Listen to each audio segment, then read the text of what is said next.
दोस्तों नमस्कार, मैं अनिल कुमार आप सभी का अपने परिवार अड्डा 24/7 पर स्वागत करता हूँ। कैसे हो आप सभी लोग? उम्मीद करता हूँ सभी लोग अच्छे होंगे और पढ़ाई लिखाई आप लोगों की अच्छी तरीके से चल रही हो। पिछली 2 क्लासों को आपने परसेंटेज की बहुत बेहतर तरीके से सीखा होगा। ठीक है, कुछ बेसिक पॉइंट थे जो आपको बताने थे और प्रतिशत में ये चीज़ें ज़रूरी हैं। आपको इतना पता होना चाहिए कि हम परसेंटेज से फ्रैक्शन में कैसे जाते हैं और फ्रैक्शन से परसेंटेज में कैसे आते हैं।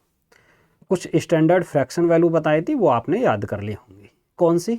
एक बार दिमाग में रख लीजिए। 1/2 50%, 1/3 33 से 1/3% या 33.33%, इस तरीके के। ठीक है, उन सभी को आपने याद कर लिया होगा। आज हम प्रीवियस क्वेश्चन पर चलेंगे। कोई कंसेप्ट आएगा बीच में, उसको बताएंगे और सवालों को तरीके से लेकर चलेंगे। ठीक है, 2 क्लासों में हम आपके परसेंटेज के सभी क्वेश्चनों को हम करा देंगे। ठीक है, जितने भी पूछे गए, एक ये क्लास, उसके बाद नेक्स्ट क्लास। तो इन दोनों क्लासों को मिस मत करना। और ये 2 क्लास करने के बाद आपको परसेंटेज की कोई आवश्यकता नहीं पड़ेगी कभी भी। DSSS का आप कोई सा भी एग्जाम देने ना, आवश्यकता है ही नहीं अलग पढ़ने की। बस अपने पास जो भी किताब है उससे क्वेश्चनों को लगाइए, बात खत्म करिए, प्रैक्टिस करिए। देखिए, 2116 का 50% है, तो 2116 का वर्गमूल कितना होता है जी? 46 का 50% 1/2। और यहाँ पर है भाग। भाग के लिए हम गुणा कर देंगे, यानी कि भाग भाग किससे जी? भाग 0.01। तो यानी कि 1/, लिख सकते हैं गुणा में लिख के, कि बटे में 1/, ऐसे भी तो लिख सकते हैं हमें 0.01 बोलोगे। ठीक है, अब देखिए, अगर हम इस पॉइंट को हटाएं 2 अंक के बाद, इधर डबल जीरो और इसे 2 से काटते हैं 23, तो कितना निकल कर आएगा? 2300। तो 2300 क्या हो जाएगा? हमारा करेक्ट आंसर हो जाएगा। 2300 क्या हो जाएगा जी? हमारा करेक्ट आंसर निकल कर आएगा। ये हमारा करेक्ट आंसर। समझ आई बात? नेक्स्ट क्वेश्चन पर चलते हैं। एक और नेक्स्ट क्वेश्चन देखिए। ये कह रहा है 160 के 15% में कितना जोड़ा जाए कि 240 के 25% के बराबर हो जाए। ध्यान से समझो, इस 160 है, तो 160 का 15%, मैंने आपको बताया था 5% की वैल्यू 1/, कितना बताया था? 1/20। भूल तो नहीं गए कि 5% की वैल्यू 1/20, तो 15%, 5 दिया 15, 3 गुना 3/20। अगर ये वैल्यू कितनी आएगी भी? 20 से ये जाएगा 8, 8 दूनी 16 और 24 आएगा। ठीक है, बोलोगे ठीक है सर। अब यहां पर आइए, 240 का वो कह रहा है जी 25%। 5% की वैल्यू 1/20 या 25% की वैल्यू मैंने 1/4 डायरेक्ट आपको बताई, तो ये हो जाएगा 60। तो ये कह रहा है 24 में क्या जोड़ें? 24 में क्या जोड़े, यानी कि इस वाली संख्या में क्या जोड़े जिससे कि 240 के 25% के बराबर हो जाए, यानी कि 60 हो जाए। 24 में क्या जोड़ें जिससे कि 60 हो जाए, यानी कि 60 में से 24 घटा देंगे तो कितना आ जाएगी? 60 में से 24 घटाएंगे 6, यानी कि 3, यानी कि 36 हमारा करेक्ट आंसर निकल कर आया। 36 क्या हो गया जी? हमारा करेक्ट आंसर। ठीक है, समझ आई? कोई दिक्कत परेशानी नहीं होनी चाहिए। जैसे जैसे आगे बढ़ते जाएंगे सवालों की कैलकुलेशन पर भी ध्यान देते रहना। ये कह रहा 20% का 10%, तो 20% नहीं है, इसको कर लीजिए 20 का 10%। ठीक है, 20 का 10%, 20 का 10% और 10 का 20% बराबर है। पहले ऐसे समझे, 20 का 10%, ये जो 20 है इसका 10%, 20 का 10%, यानी कि 20 का 10%, 10% की 1/10 फ्रैक्शन वैल्यू, 10 का 20%, यानी कि 1/5। बात समझ में आई ना? 1/5 बोलोगे ठीक है। 2 प्लस और 5 से ये 2 बार, यानी कि 4 हमारा आया। तो ऑप्शन से 4 किसका आ जाए? 4 देखिए भाई, 20 का 10%, 1/10, यानी कि ये नहीं होगा। 10 का 20%, 20% की वैल्यू 1/5, तो 5 दूनी 10, ये नहीं होगा। 200 का 1%, 1/100 करेंगे, ये भी नहीं होगा, यानी कि ये होगा 200 का 2%। कैसे जी? अगर हम 200 का 2% निकालें तो 2/100 करेंगे, इतना हो गया, यानी कि 4। या ऐसे भी लिख सकते हो आप, डायरेक्ट ऐसे दिमाग में रखिए, जैसे 200 है का हम 2% की बात करेंगे तो ये प्रतिशत से 2 जीरो खत्म हो जाती है। प्रतिशत से 2 जीरो खत्म हो जाती है ना? क्यों खत्म हो जाती है? अरे भाई, आप 2/100 करेंगे तो ये 2 जीरो खत्म ना हो जाएंगे? ठीक है, तो प्रतिशत से आप डायरेक्ट 2 जीरो हटाना चालू कर दीजिए। ठीक है, अब स्टार्ट हो चुके हैं सवाल। जहां भी परसेंट दी के मल्टीपल में कोई अगर डबल जीरो तो उनको हटाइए। ठीक है, साथ के साथ चीजों को समझते चलिए। नेक्स्ट पर, यदि x का 10% बराबर y का 5% है तो x का 32% होगा। इस सवाल को करने से पहले मेरी एक बात समझे आप।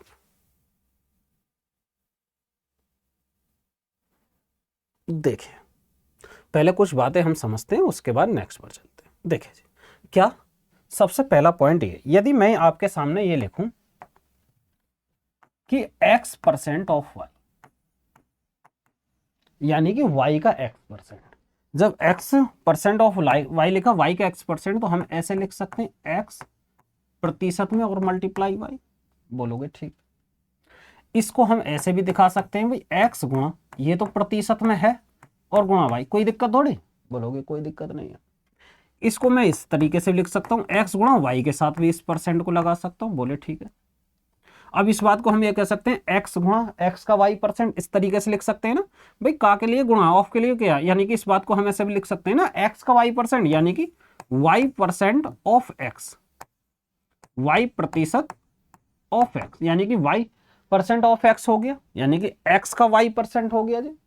ठीक है, बोलोगे ठीक है जी, इस तरीके से आप लिख सकते हो। तो मैं यही समझाना चाह रहा था। तो x% ऑफ y, ठीक है, इस बात को ये आपके माइंड में आ गया होगा। ठीक, अब एक बात बताएं, तो ये दोनों बराबर क्यों है? अब ऐसे भी समझ सकते हो भाई, ये तो मैंने बता दिया। अब कोई सोच रहे होगे सर ऐसे भी तो लिख सके, x/100 और गुणा y, और y प्रतिशत को हटाएंगे बटे 100 और गुणा x। मैं बोला हाँ जी, ऐसे भी लिख सकते हो, कोई दिक्कत नहीं है, तब भी दोनों बराबर बैठ रहे हैं। ठीक है, इस तरीके से भी आप दिखा सकते हो, या तो ऐसे या ऐसे। अब मैंने ये ऐसे क्यों लिखा था, इसको मैं अभी सवाल में बताऊंगा। ऊपर वाला पैटर्न जो बताया था, इसको यहां पर आइए, इस वाले सवाल, ये कह रहा x का 10% बराबर y का 5%, x का 10% बराबर y का 5%। अब ध्यान से समझो जितना मैं बताऊं, x का 10%, x का 10% बराबर किसके दिया जी? बराबर दिया है y का 5%, y के 5% के। ठीक है, ये दिया हुआ। सवाल में क्या पूछा? सवाल में पूछा है x का 32% आपको बताना है। x का 32%, यानी कि x के साथ हमें 32 चाहिए, x के साथ हमें 32 चाहिए। तो 32 कैसा आएगा? तो इस बात को मैं ऐसे भी तो लिख सकूं 10%, और 10 गुणा %, जैसे मैंने अभी बताया था। बोलोगे ठीक है, तो हमें ये 10 तो चाहिए ही नहीं इसके साथ। जब 10 नहीं चाहिए तो 10 हम इसके नीचे ले जाएंगे। बोलोगे ठीक है, लेके जा सकते हो। तो इस बात को मैं ऐसे लिख सकता हूं, प्रतिशत और बराबर y गुणा 5% और बटे 10, इस तरीके से लिख सकते हैं। बोलोगे ठीक है सर, इस तरीके से कर सकते हो।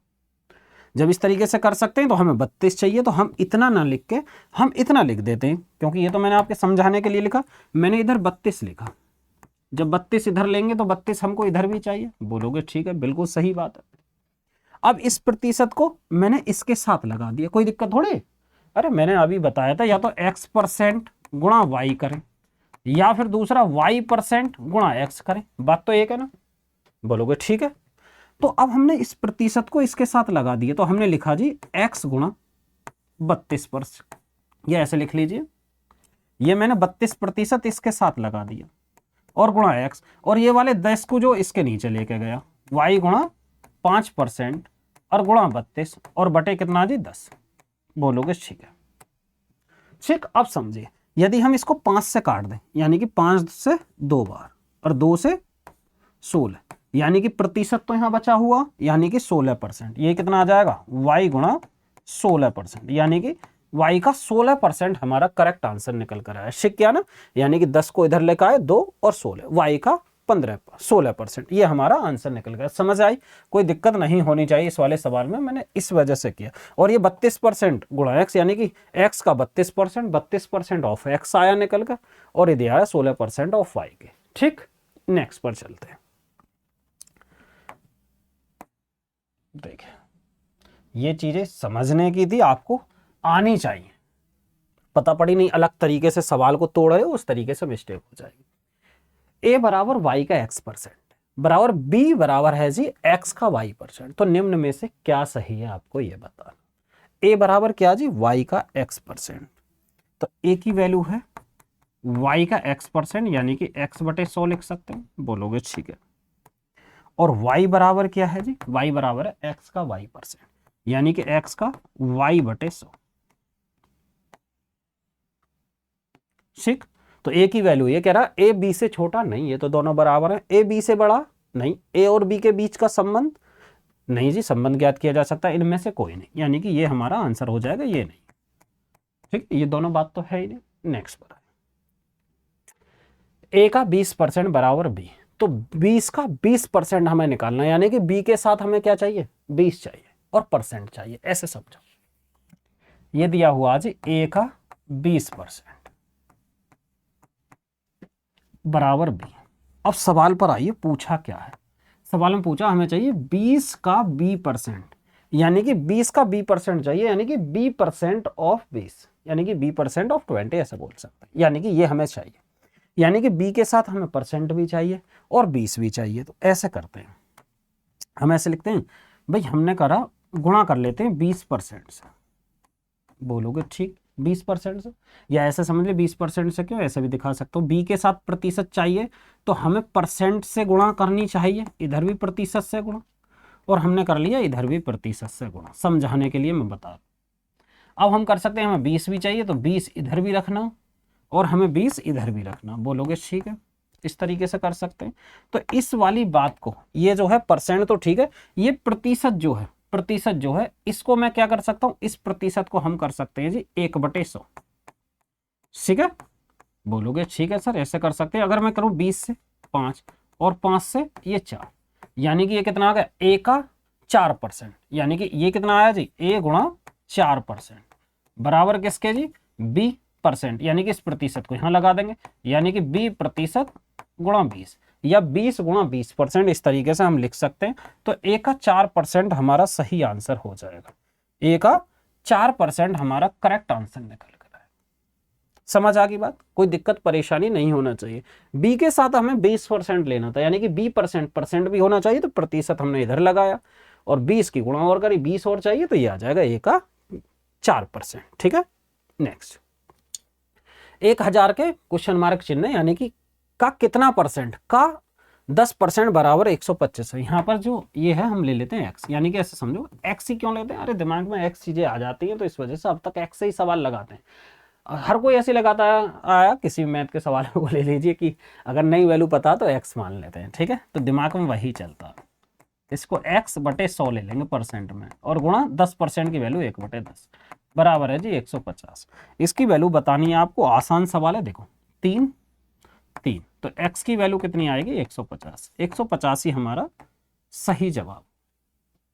नेक्स्ट, यहां पर कोई संख्या दी है, का 35% 1785 के 35 सही 1/2% के बराबर। यहाँ पर कोई संख्या दी है, इसको ले लेते हैं x है जी, यहाँ पर कोई संख्या, हम कैसे करेंगे, x का 35%, 5% की वैल्यू किसके बराबर होती है, 5% 1/20, तो 1/20 35 हो जाएगा 7/20 के, समझ रहे हो नहीं समझ रहे, 5% की वैल्यू मैंने आपको 1/20 बताई थी, तो 35% की वैल्यू 5 7 35, यानी कि 7/20, ठीक है, फ्रैक्शन वैल्यू आपको याद होनी चाहिए।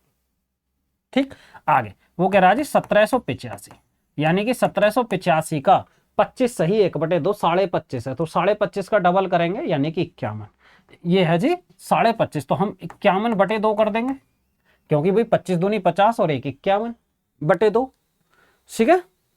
इसको हम जो 26, ये 25.5 जो हम इसको 51/2 भी कर सकते हैं ना, और प्रतिशत है और बटे 100 करें, ठीक। अब इसको हल कर लेना, हल कैसे करेंगे ऐसे समझे,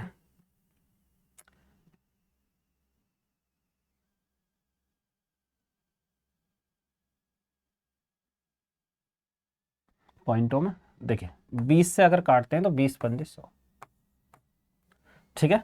5 से अगर हल करते हैं, 5 से 3 2 बचा, 5 पंजे 25, 5 7 35, 7 से काटते हैं, 7 पंजे 35 और 7 एकम 7 51, यानी कि x की वैल्यू जो आई 51 गुणा 51, ये वाला 51 की 51 में गुणा करेंगे तो कितना आएगा भाई 0 1, और ये आ जाएगा जी 6, ये हो जाएगा 2301, 2301 गुणा करने के बाद आ जाएगा 51 की, जब 51 में करेंगे, ऐसे करते हैं हम बेस 50 मानकर चलते हैं, तो कितना ज्यादा 50 से 1, तो 0 1 का स्क्वायर करेंगे तो 0 1 आएगा, अब एक ज्यादा एक ही जोड़िए तो 52 हो जाएगा, 2 से आधा कर दीजिए यानी कि 26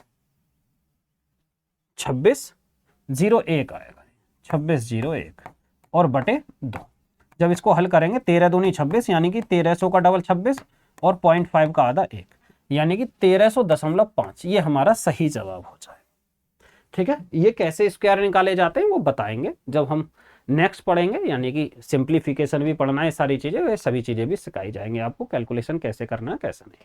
नेक्स्ट क्वेश्चन पर चलें, समझ में आ रही है बात। देखिए जी, इस पाइए 3600 के 30% का 20% बराबर x का 10% हो, तो x का मान क्या होगा हमको ये बताना। ठीक है, सवालों में कुछ नहीं है, बहुत आसान आसान सवाल पूछे गए। 3600 का 30% यानी कि 30% यानी कि 3/10, 20% यानी कि 1/5। फ्रैक्शन वैल्यू आपको दिमाग में होनी चाहिए, x और 10%, 10% की वैल्यू 1/10 बोलोगे, ठीक है। अब देखिए इसको हल करते हैं भाई, इसको 10 से तो ये कट गया 10, और ये इसको हल करते हैं तो ये हो जाएगा 72 पंजे 360 यानी कि 720 ये होगा। 720 का 3 गुना हो जाएगा, 2 3 दूनी 6 और 7 या 21, 216 यानी कि 2160 हमारा करेक्ट आंसर निकल कर आएगा। 2160 समझ में आ रही है ना चीजें सवालों की। अब एक दो सवाल आपके लिए भी छोड़ देते हैं इस टाइप के। देखिए 2700 के 18% और 1500 के 18% के बीच का अंतर आप निकाल लोगे, ठीक है, कर लोगे ना भाई। 27 लिखे देते हैं, चलो 2700 का 18% है और 1500 का 18%, इन दोनों का आपको अंतर निकाल लोगे, या ऐसे देखिए अंतर यहीं से निकाल लोगे 2700 और 1500। 2700 और 1500 का जो अंतर होता है, 2700 और 1500 का अंतर सीधा निकाल दिए, 500 और 7 1200, तो अंतर निकालोगे तो 1200 का 18% निकाल दो, ठीक है। परसेंट से 0 कदम, 12 8 96, 9 12 कम 12 और 9 कितना हो जाएगा जी 21, यानी कि 216 हो जाएगा, क्योंकि इस दोनों का ही 18% निकाल रहा। जब दोनों का 18% निकाल रहा तो हम 2700 में से 1500 नहीं घटा दें तो कितना बचेगा 1200, और 1200 का ही आपको 18% निकालना जी। तो ये कितना आ जाएगा, इसका 18% ये हो जाएगा 12 8 96 और 9, 216 इसका सही जवाब, 216। समझ आया। नेक्स्ट पर आया, देखिए ये कह रहा है ए का 15% बी के 18% के बराबर है, तो बी का कितना प्रतिशत ए के 20% के बराबर है। अब हमें देखना है ए का 20% के बराबर कितना, सही से समझना, ठीक है। तीसरा सवाल है इसी तरीके का, इनमें ज्यादा सस्पेंस होता है स्टूडेंटों का, करें क्या, क्योंकि वो अलग टेक्निक से करते हैं। इस टेक्निक से की करेंगे 1 15 पहले रेशो निकालेंगे फिर यहां रखेंगे, ऐसे नहीं करना। यहां पर आइए, ए का 15% है, ठीक है, ये तो करना होता ना यहीं की यहीं हो जाएगा। बी का 18%, अगर समझाना ना हो, जब हम सॉल्व करें खुद से तो बहुत जल्दी से कर देते हैं, क्योंकि ये चीजें लिखते नहीं है जब। अब हमें क्या चाहिए, ए का 20%, यानी कि ए के साथ हमें 20 चाहिए। जब ए के साथ हमें 20 चाहिए तो 20 की गुणा करनी पड़ेगी जी हमें इधर, बोलोगे ठीक है, और 20 की गुणा हमें इधर करनी, बोलोगे ठीक है। तो 20% चाहिए, तो इस प्रतिशत को हटा के मैं यहां से इसके साथ लगा सकता हूं 20 के साथ, बोलोगे ठीक है, यहां लगा दो कोई दिक्कत नहीं है।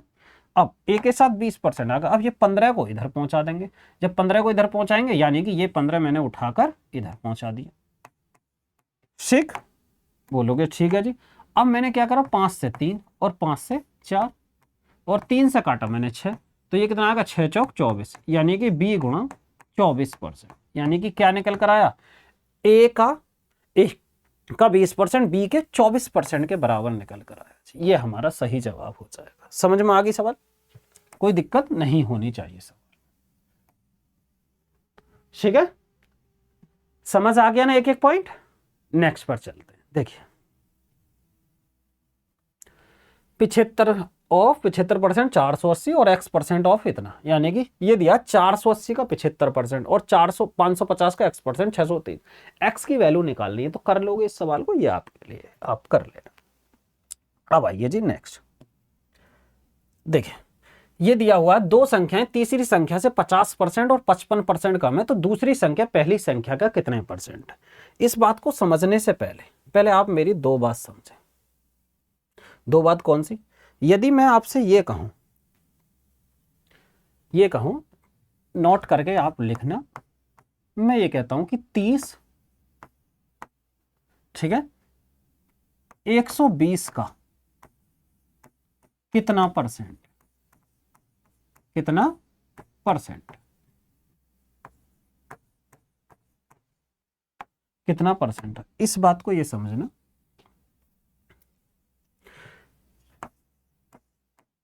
इज व्हाट परसेंट ऑफ 120, ठीक है, यानी कि ये 30 जो 120 का क्या परसेंट है हमें ये बताना। इसके लिए पहले आप समझो बिल्कुल बेसिक पॉइंट, ठीक है, क्योंकि आने वाले पॉइंट यही इसी के ऊपर है सवाल।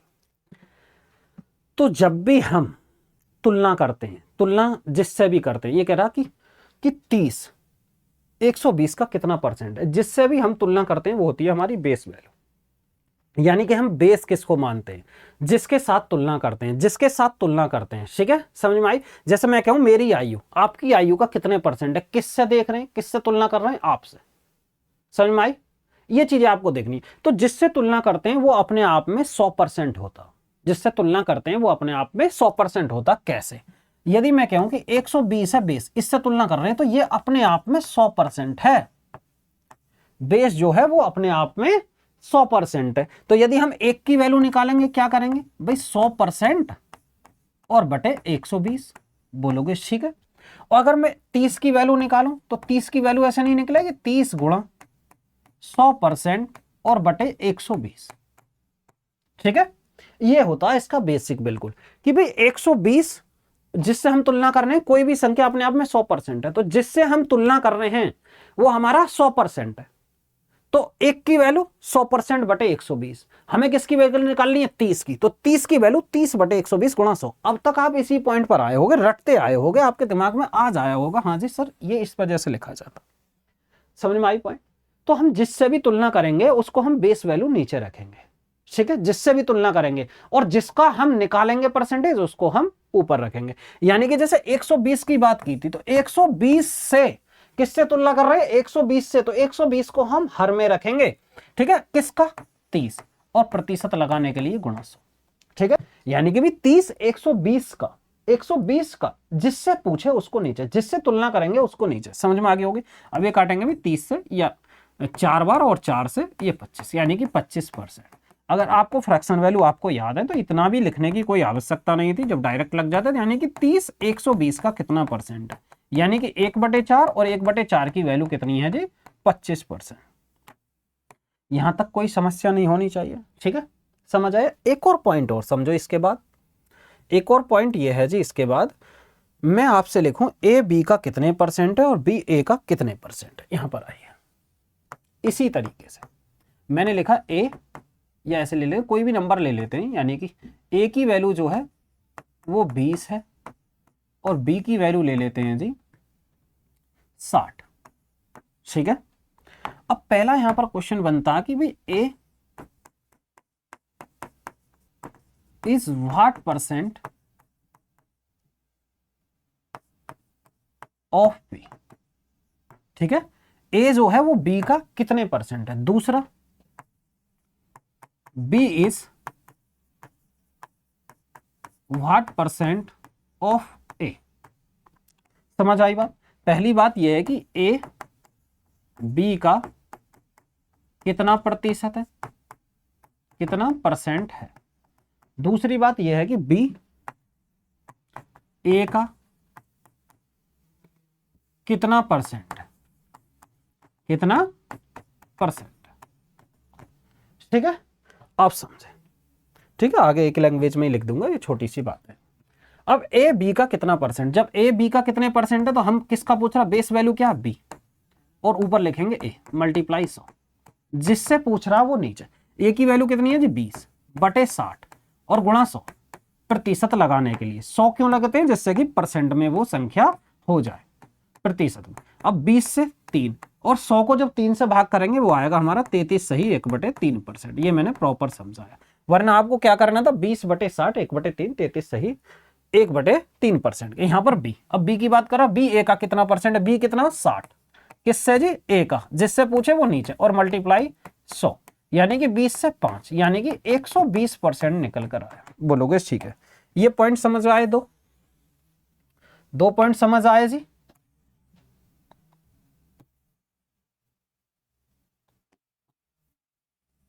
ठीक है, 2 पॉइंट आपको समझ आ गया हो। अब एक और पॉइंट है यहां पर लिखे देते, एक तीसरा और पॉइंट बनता क्या, ए बी से कितना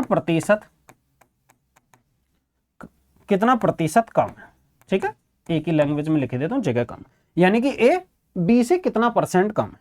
जिससे पूछे वो तो नीचे लिखा जाएगा, यानी कि जिससे भी हमारा संख्या पूछे कि कितना, वो तो नीचे लिखेंगे, यानी कि ए किससे जी, बी से, बी कितना जी 60, ए बी से कितना कम है, तो ए जो है कितना कम है जी, वो 40 कम है, यानी कि ऊपर क्या लेंगे, अंतर, इन दोनों का अंतर लेंगे, कम या ज्यादा की बात करें दोनों संख्याओं का हमें अंतर लेना, यानी कि ये कितना कम है जी, ये कम है जी 40, तो मैंने 40 कम लिखा और मल्टीप्लाई 100 ये कर दिया, तो हम करेंगे 20 से 2 और 20 से 3, जब इसको 200/3 करेंगे तो ये आ जाएगा 66 सही 2/3%। अब यहां पर एक और पॉइंट है, यानी कि एक और बचा क्या, बी ए से कितना परसेंट अधिक है, कितना परसेंट अधिक, ठीक है, ये आपको बताना, यानी कि अब की बार बी ए से कितना परसेंट अधिक है, किससे पूछ रहा, ए से, किससे पूछ रहा, ए से, किससे पूछ रहा, ए से, जिससे पूछे उसको नीचे लिखेंगे, यानी कि बी ए से, ए की वैल्यू है 20, कौन जी 60, 60 जो है वो 20 से कितना ज्यादा है जी 40 और मल्टीप्लाई 100, यानी कि 20 से 5 बार, यानी कि ये कितना आ जाएगा 5 चौक 20, यानी कि 200%। समझ में आई बात, यानी कि ये कितना ज्यादा है जी, ये ज्यादा 40 किससे जी 20 से, तो 200%। ये आपको 4 पॉइंट आपके दिमाग में होने चाहिए, तो ये क्लियर हो जाएगा आपको कैसे करते हैं कैसे नहीं, अब आपको कोई दिक्कत नहीं होगी आगे सवालों में। ये प्रतिशत है और प्रतिशत को आप लोग को तरीके से पढ़ना है एक एक पॉइंट को, क्योंकि आने वाले जो टॉपिक है उनमें सब में इन्हीं का यूज होने वाला है, यहां तक कोई दिक्कत परेशानी आपको नहीं होनी चाहिए। नेक्स्ट पर आते हैं जी अब सवालों पर जो हम बता रहे थे। सवाल ये है, देखिए ये कह रहा कि दो संख्याएं तीसरी संख्या से 50% और 55% कम है, यानी कि दो संख्याएं हैं वो तीसरी संख्या से कह रहा, तीसरी संख्या हमें पता नहीं है, जब नहीं पता तो हम ये कह सकते हैं संख्या जो है हमारी वो 100 है, संख्या क्या हो गया वो हमारा 100 हो गया। समझ आई। दूसरी बात, दो संख्याएं तीसरी संख्या से 50% और 55%, यानी कि ये 50% कम है, 100 का 50% 50, यानी कि ये 50 हो गया, 55% कम है, ये 55 घटाएंगे इसमें से तो ये 45 हो गया। बोलोगे ठीक है सर। अब वो कह रहा दूसरी संख्या पहली से कितना कम है, यानी कि दूसरी वाली जो संख्या है ये पहली से कितना कम है, या इनका रेशो निकाल लीजिए और भी ठीक है। अगर हम रेशो निकाल लें यहीं पे ही, ये हो जाएगा 5 से कितना है, ये 5 से काट लेते हैं 10 और ये 9। ये कह रहा कि दूसरी जो संख्या है वो पहली से कितना कम है, तो 9 10 से कितना कम है जी 1, ठीक है, किससे 10 से, तो 1/10 की वैल्यू क्या हो जाएगी 10%, तो 10% हमारा क्या हो जाएगा, करेक्ट आंसर निकल कर आया ये वाला 10%। 10% क्या हुआ जी सही जवाब।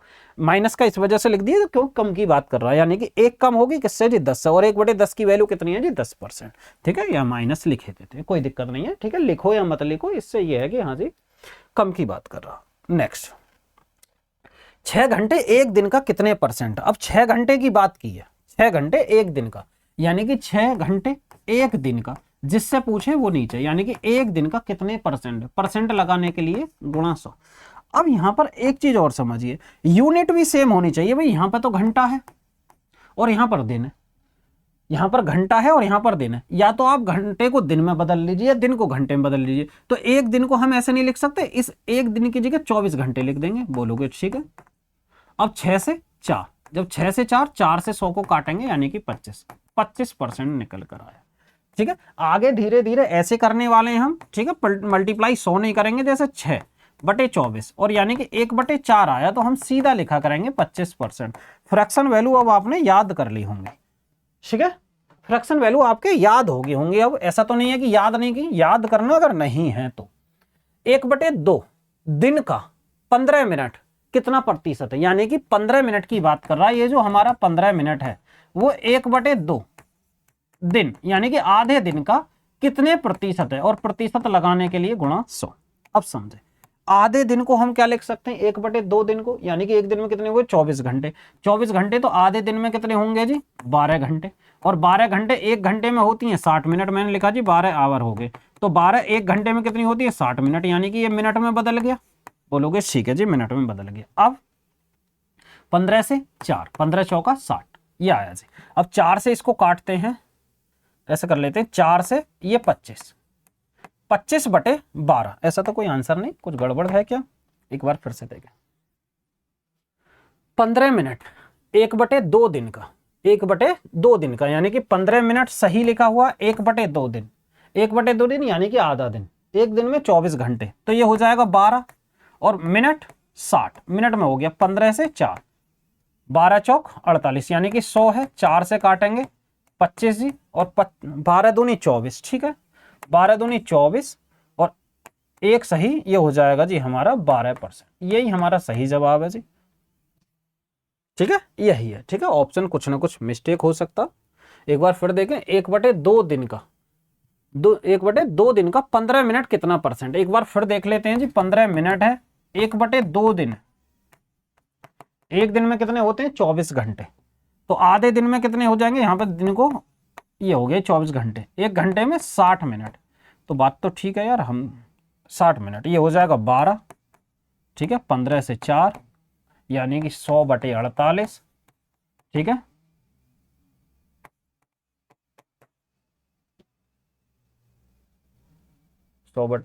कोई मिस्टेक, 15 चौका 60, 12 25/, यही आएगा, ठीक है, यही सही जवाब है। नेक्स्ट पर आते हैं। ये कह रहा है दो संख्याएं ए और बी इस प्रकार है कि ए के 5% और बी के 3% का योग ए के 7% और बी के 8% के योग का 2/3 है। ए और बी का अनुपात हमें बताना, ध्यान से समझो, ए और बी का अनुपात बताना। ए और बी है, ए का 5%, इसमें कहा जी ए का 5% प्लस बी का 3%, बोलोगे ठीक है जी, बराबर ए के 7% यानी कि ए गुणा 7 और बी के 8%, बी का 8% का कितना जी, ये है जी 2/3। जब 2/3 है तो हम इस बात को ऐसा भी तो कर सकते हैं भाई, यहां भी परसेंट, यहां भी परसेंट, यहां परसेंट, यहां परसेंट, यानी कि इन परसेंट को बाहर निकाल सकते हैं। भाई ये जो हमारा परसेंट है, यहां से इधर भी परसेंट और इधर भी परसेंट और इधर भी ये प्रतिशत, ये यहां पर है, प्लस बी का ये 8 है तो मैंने 8 लिखा, ठीक है। तो ये प्रतिशत मैंने बिल्कुल बाहर निकाल दिया, यानी कि यहां, और इधर भी मैंने बाहर कर दिया जी, 1% को मैं इधर ले गया, तो परसेंट से परसेंट कट जाएगा, बोलोगे ठीक है जी कट जाएगा, तो ये प्रतिशत हमने काट दिया, ठीक है, बोलोगे ठीक सर, अब समझे। अब हम क्या करेंगे, देखो जी ये 3 है, इस 3 की गुणा इधर लेके जाएंगे 5, यानी कि 15a प्लस का 3 है, 3 की गुणा 9b और बराबर किसके जी 7a और प्लस का 8, ठीक है। अब समझे, अब कितना होएगा, देखो 15 में से 7 जाएंगे, कितना हो जाएगा, 15 में 7 जाएंगे 8, 15 में 7 जाएंगे 8 यानी कि 8 है, ए प्लस 5 बी प्लस 3 है, ए के 7% बी के 8% का योग का 2/3 है, योग का 2/3, तो 9b और 15a, 7a प्लस का 8b, यार ये तो माइनस में आ रहा, यानी कि ये 15 में 7 जाएंगे 8 ही आया, और इधर कितना बचेगा माइनस का 1b, ठीक है। तो a/b जो आएगा, ये कुछ गड़बड़ तो नहीं, एक बार देखो भाई, a प्लस 5 बी के 3% का योग, a प्लस 5a और प्लस का 3b, a के 7% और b के 8%, 7a और प्लस का 8, यानी कि ओ दो तो रह गया, दो की तो गुणा की नहीं भाई हमने, तो ये हो जाएगा 3 की इधर गुणा, यानी कि 15a प्लस का 9b बराबर, यहाँ पर आइए ये 2 रह गया ना, इस 2 की इसमें करेंगे 14a और प्लस का 16b, ठीक है, यहाँ पर ये रह गया। अब यहाँ पर आइए कितना है, देखें यहाँ पर, अब ये क्या करेंगे जी, देखो 14 को इधर घटाए यानी कि 1 है और 9 को उधर लेकर गए, यानी कि ये हो जाएगा 9 घटाएंगे 9 और 7 16, ठीक, 3 15 9 और बी, ये कितना आया जी 14a और 16b, तो एक भी, यानी कि 1:b जो आना चाहिए वो हमारा 7:1 आना चाहिए, ठीक है, ये आना चाहिए सही जवाब। 2/3 हो गया जी, ठीक है, 15a प्लस का 9b और 14a और प्लस का 16b, यानी कि a के बराबर, ठीक है, ऑप्शन दिए नहीं है, ठीक है, जो भी हो ठीक है यही होगा, और कमेंट के माध्यम से आप बता सकते। देखिए आगे, एक अभ्यर्थी को पास होने के लिए 35% अंक चाहिए, 35% अंक चाहिए,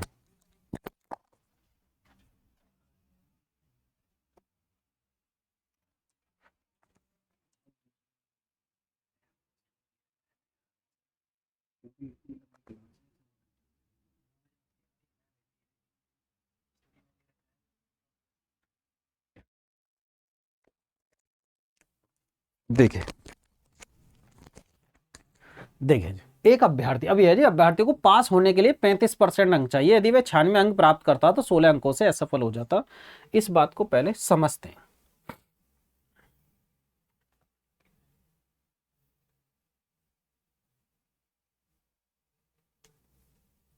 देखिए पहले ये समझिए प्रतिशत के लिए अगर हम ये कहें, सीधा सवाल पर ही आते हैं, आपको कंसेप्ट समझ आ जाएगा। देखिए सवाल में क्या है, यहां पर आइए, ये कह रहा है एक अभ्यर्थी को पास होने के लिए 35% अंक चाहिए थे, यदि वह 96 अंक प्राप्त करता और 16 अंकों से असफल हो जाता तो अधिकतम अंक कितने थे, अधिकतम अंक कितने थे, ऐसा समझते हैं। 35% अंक चाहिए, यदि वह 96 अंक प्राप्त करता 16 अंकों से फेल होता, यानी कि उसे कितने मिले जी, 96 अंक मिले, उसे मिले जी 96 अंक, और वह 16 अंकों से असफल हो गया। 16 अंकों से क्या हुआ जी, वो असफल हो गया। जब 16 और आ जाते यानी कि वो पास हो जाता, 12, 10 और 11, यानी कि 112 अंक उसको आ जाते तो वो पास हो जाता। 96 अंक प्लस का 16, 96 अंक प्लस का 16, वो 96 अंक पाता, 96 नंबर उसे मिलते हैं, और वो फेल हो जाता कितने जी, 16 नंबर से, यानी कि अगर उसे 16 नंबर और मिल जाते वो पास हो जाता। बोलोगे ठीक है सर 112, जबकि वो कह रहा पासिंग मार्क्स जो है वो 35% है, 35%। तो सवाल में क्या कह रहा, वो कह रहा जी अधिकतम अंक बनाई, यानी कि टोटल पूर्णांक, यानी कि 100% की हमें वैल्यू निकालनी है। तो ये 5% है, अगर हम 1% की वैल्यू 35 और 100% की हमें निकालनी है तो 100 की गुण। अब यहां पर समझो, इसको काटेंगे, 7 से काटते हैं 5 और 7 से काटते हैं 16 सत्ते 112, 5 से 20, यानी कि 16 दूनी 32, यानी कि 320 क्या आ जाएगा हमारा टोटल पूर्णांक निकल कर आएगा। समझ में बात आई ना, समझ में आ गया। अब थोड़ा सा ये वाला कंसेप्ट जो मैं बता रहा था ऐसे समझो, ये है हमारी पासिंग लाइन, ये वाली है जी हमारी पासिंग लाइन, ऐसे समझो इस लाइन पर पास हो जाते हैं, पासिंग लाइन, पासिंग लाइन। यदि मैं आपसे ये कहूं कि एक व्यक्ति थे, उसके जो नंबर आए, ऐसे समझो पासिंग लाइन से एक के नंबर आए जी 30% आए, और एक को आए जी 40, ठीक है, एक क्या है 40। जब 30% आए तो वो 10 अंक से फेल हो गए, यानी कि वो 10 अंक से फेल हो गया, और जब 40% आए उसे 10 अंक एक्स्ट्रा आ गए, 10 अंक ज्यादा मिले इस वाली लाइन से। तो हमें क्या करना, हमें यह करना भी यहां से 30% से 40% तक जाने के लिए कितने का अंतर पड़ा, यानी कि भाई 30 से 40 तक जाने के लिए इन दोनों में अंतर कितने का आया, 10% का। यानी कि 10% की वजह से क्या प्रभाव पड़ा, फर्क ये पड़ा, जो 10 अंकों से फेल हो रहा था उसकी भी पूर्ति करी, और साथ के साथ 10 अंक और ज्यादा ले आया। यानी कि इस 10% से यही तो फर्क पड़ा कि यानी कि जो 10 अंक से फेल हो रहा था उसकी पूर्ति करी, साथ के साथ हमें 10 अंक और ज्यादा मिल गए। बोलोगे ठीक है, 10% किसके बराबर हुआ, यानी कि 10% जो अंतर हुआ वो किसके बराबर हुआ, यानी कि 10 और 10, यानी कि -10 और 10। जब अंतर निकालेंगे ज्यादा में से कम को घटाते हैं भाई, तो 10 + 10 यानी कि 20, यानी कि 20% के निकल कर आया। अब हमने यहां पर पढ़ा, समझा क्या, हमने ये समझा जो भी प्रतिशत का डिफरेंस है, जो भी परसेंटेज का डिफरेंस है, मैं यहां पे लिख देता हूं 10% की वैल्यू कितनी आए जी, 10% की वैल्यू आए जी 20, ये पासिंग मार्क्स थे। अब यहां पर आइए, यहां पर हमको समझना यह है कि हमने ये बताया जो भी हमारा परसेंटेज का डिफरेंस था, ठीक है, प्रतिशत का जो भी हमारा डिफरेंस था, ठीक है, वो किसके बराबर लेंगे, वो लेंगे हम किसके जी, प्रतिशत का डिफरेंस किसके बराबर जी, नंबर का डिफरेंस, नंबर का डिफरेंस। हमें ये चीज समझनी थी बस, नंबर का डिफरेंस, ठीक, प्रतिशत का डिफरेंस जो है वो किसके जी, नंबर का डिफरेंस के। हमें ये बात समझनी थी बस इसमें। अगर यहां पर टोटल पूर्णांक की बात करते टोटल, तो 100% की वैल्यू कितनी आ जाती, वो 200 आ जाती, 200 आ जाती। वो कह रहा पासिंग मार्क्स बताओ, अगर हम यहां पे कहते थे 100% कितना आता, टोटल पूर्णांक पूछता तो 100% की वैल्यू कितनी हो जाती, 200। अब वो पूछता कि पासिंग मार्क्स कितना, तो एक यहां पर ये जो ए वाला जो है उसके पासिंग मार्क्स कितने होंगे, यानी कि 30% और यानी कि 10 अंक, ठीक। और बी का जो पासिंग मार्क्स होगा वो कितना होगा जी, 40%, और ये कितना हो जाएगा 10, क्योंकि वो 10 नंबर ज्यादा ले आया। तो ये यहां पर जो है ये वाला जो स्टूडेंट है यानी कि वो 10 ज्यादा लेके वो पास हो जाएगा जी।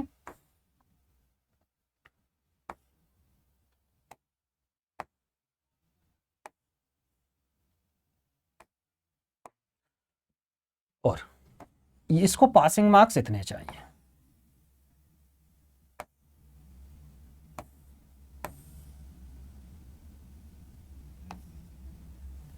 ठीक है, इस तरीके से ये कंसेप्ट है। समझ में आ गई बात। अगर कोई जैसे भी पूछे कि इतने नंबर से फेल इतने से पास हो गए, तो हमें ये देखना है प्रतिशत में अंतर कितना और मार्क्स में अंतर कितना, यानी कि परसेंटेज का डिफरेंस किसके बराबर है, नंबर का डिफरेंस के। बस आपको ये दिमाग में रखना, प्रतिशत का अंतर नंबर का अंतर, प्रतिशत का अंतर नंबर का अंतर। अब समझे, इसी टाइप के सवाल हैं 2-4 जो आपको करने। यहां पर आइए, ये है अभी हमने ये बताया, ठीक। अब उसके बाद ये वाले सवाल आ गए, कोई बात नहीं, आगे आएंगे इस टाइप के सवाल एग्जाम वाले भी, या फिर अब ये कंसेप्ट बता दिया तो एग्जाम वाले ही सवालों को उठा लेते हैं।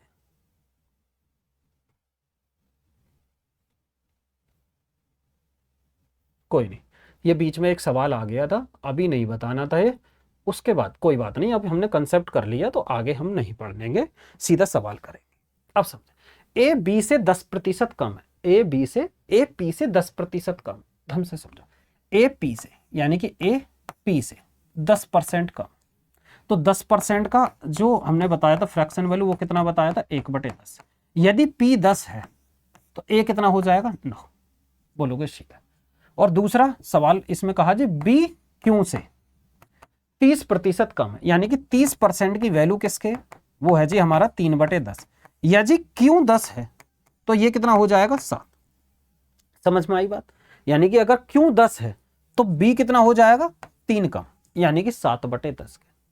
समझ आई बात या नहीं आई, ठीक है। ए पी से 10% कम है, ऐसे समझ लो, नहीं तो नहीं समझ में आई। ए और क्यू है, क्यू से 10% कम है, अगर ये 100 तो ये हो जाएगा 90, यानी कि रेशो 9:1 10। आप इस बात को सीधा रखें कि भाई 10% कम है, यानी कि 10% की फ्रैक्शन वैल्यू कितनी है जी, 1/10, यानी कि एक 10 है तो दूसरा कितना हो जाएगा, 9, एक कम, 1/10। ठीक है, मैं इधर लिखे देता हूँ ये फ्रैक्शन वैल्यू भी, आपको अभी हो सकता है याद नहीं हो सभी। 10% यानी कि ये हो जाएगा 1/10, 1/10।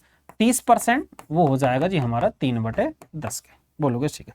अब सवाल में पूछा क्या, सवाल में पूछा ए बी जो है, ए बी पी क्यू से कितना प्रतिशत कम है, यानी कि ए बी जो है पी क्यू से कितना प्रतिशत कम है।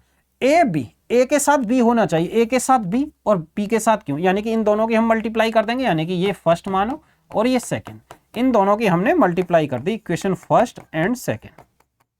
ठीक है, तो ये हो जाएगा ए बी और बटे कितना हो गया जी, पी क्यू। ए बी की वैल्यू कितनी है जी, 63 और नीचे हो जाएगा 100। समझ में आई ना भाई, 9/10 और 7/10 ये करा तो यानी कि 63/100। तो अब हमें देखना कितना प्रतिशत कम या जाना, यानी कि 100 है तो यानी कि 63, ये 63 ए बी कितना हो जाएगा, 63% हो जाएगा। वो कह रहा कितना कम है, यानी कि 63 100 से कितना कम है जी, 37 यानी कि, और 37 100 का कितने परसेंट हो जाएगा, 37, यानी कि 37% कम है, यानी कि ये हमारा सही जवाब होगा। समझ में आई बात, एक एक पॉइंट समझ आ रहा है या नहीं आ रहा। नेक्स्ट पर आइए, देखिए अगर x का 9.6%, x का 9.6% बराबर किसके जी, y के 48% के, y के 48% के, ये है जी y का 48%। अब यहां से हमें क्या बताना, हमें यह बताना कि x और y के योग के बराबर, x का कितना प्रतिशत x और y के योग के बराबर। ध्यान से समझो, यदि हम इस रेशो को हटाएं बटे 10 करेंगे, बोलोगे ठीक है, परसेंट से परसेंट, 48 दूनी 96, ये 10 करेंगे 100 नहीं, और 2 से काटेंगे 5, यानी कि x/y बराबर किसके आया जी, वो 5 उधर पहुंच जाएगा, नीचे 1, यानी कि हम ये कह सकते हैं कि x 5 के बराबर है, y 3 के बराबर। सवाल में क्या पूछा, x का कितना प्रतिशत, यानी कि x का कितना प्रतिशत x और y के योग के बराबर, यानी कि x का कितने प्रतिशत x और y के योग के बराबर। ये कह रहा x का कितना प्रतिशत x और y के योग के बराबर है, x और y के योग के बराबर है। तो हम ये कह सकते हैं प्रतिशत में निकालना, इस बात को ये कह सकते हैं x + y बटे x, यानी कि दोनों का योग x + y, वो x का कितना परसेंट है, यानी कि इसको प्रतिशत में हम निकाल लेंगे गुणा 100 करके। समझ आई बात, इधर आ जाएगा मान निकल के। तो x + y इसका कितने परसेंट है, तो हम कर देंगे यहां पर, देखिए यानी कि x + y 5 और 1 6, x का कितने परसेंट है, तो 6/5 ये 20, यानी कि 120% के आ जाए। 120% क्या हुआ जी हमारा सही आंसर। ठीक है, समझ में आ रही है ना बात। ऐसे भी आप कर सकते थे कि भाई अगर कुछ भी नहीं पता तो ऐसे कर लो भाई, x की जगह जैसे रेशो में 5 के 3 के वैल्यू मानेंगे, पर आप डायरेक्ट लगा सकते हो, कोई बात नहीं है। जैसे x की जगह 5% है तो 1/, प्रतिशत की वैल्यू हमें निकालनी, वही ठीक है। ठीक है, तो यहां से प्रतिशत जब जाएंगे यहां पर तो x प्लस वाई बटे एक्स करेंगे, फिर भी यहां पर परसेंट निकालना पड़ेगा, वैसे से करिए। यानी कि x का कितने प्रतिशत, x के पूछ रहा, x से पूछ रहा x प्लस वाई के योग के बराबर, यानी कि x प्लस वाई जो है वो x का कितने परसेंट है, ये सवाल में पूछा गया। नेक्स्ट, रेशम ने जीएसटी सहित 1600 रुपये में एक मोबाइल खरीदा। यदि मोबाइल का सूची मूल्य 14,000 रुपये तो जीएसटी की दर बतानी है। ध्यान से समझिए, मैं कहता हूं कि सूची मूल्य कितना था, 14,000। सूची मूल्य था जी हमारा 14,000। ठीक है, अब वो जीएसटी सहित कितना हो गया, 16,100 के, जीएसटी सहित ये हो गया, जीएसटी के सहित 16,100 के हो गया। अब समझो, अगर हम ये कहें कि 2 जीरो से, तो ये 2 जीरो कट गया मेरे भाई, 2 जीरो से 16,100 और ये 140 बटे 170, तो वो कह जीएसटी की दर बताइए। तो यानी कि 140 से हम कितने पर गए जी, 140 से कितने में गए, या इसका भी रेशो निकाल लीजिए, ऐसे कर लीजिए भाई, 7 से काट लेंगे, 7 दूनी 14, 7 दूनी 14 और 7 तिया 21, ये आया भाई, 7 दूनी 14 हो गया, 2 7 तिया 21 से रेशो आ गया। यानी कि 20 से 3 आ गया। 20 से 3 क्यों आ गया, यानी कि 3 रुपए जीएसटी लगा। जब 3 जीएसटी किस पे लगेगा, 20 पे, और मल्टीप्लाई 100, या 3 बटे 20 किसके बराबर, 15% के। डायरेक्ट लिखें या सिर्फ, चलो ऐसे ही लिख लेते हैं, कोई बात नहीं है, नहीं आपको डायरेक्ट लिखना था। 1 बटे 20 किसके जी, 5% के, 3 बटे 20 15% के, तो 15% हमारा सही जवाब हुआ, 15%, ये हमारा सही आंसर निकल कर आया। नेक्स्ट पर एक एक पॉइंट को बताते चल रहे हैं। ठीक है, थोड़ा फास्ट लगे तो वो कमेंट में बता देना कि सर थोड़ा फास्ट करा रहे हो, सवाल समझ नहीं आ रहे, और स्लो पढ़ाएंगे, पर एक एक पॉइंट आपके समझने आना चाहिए।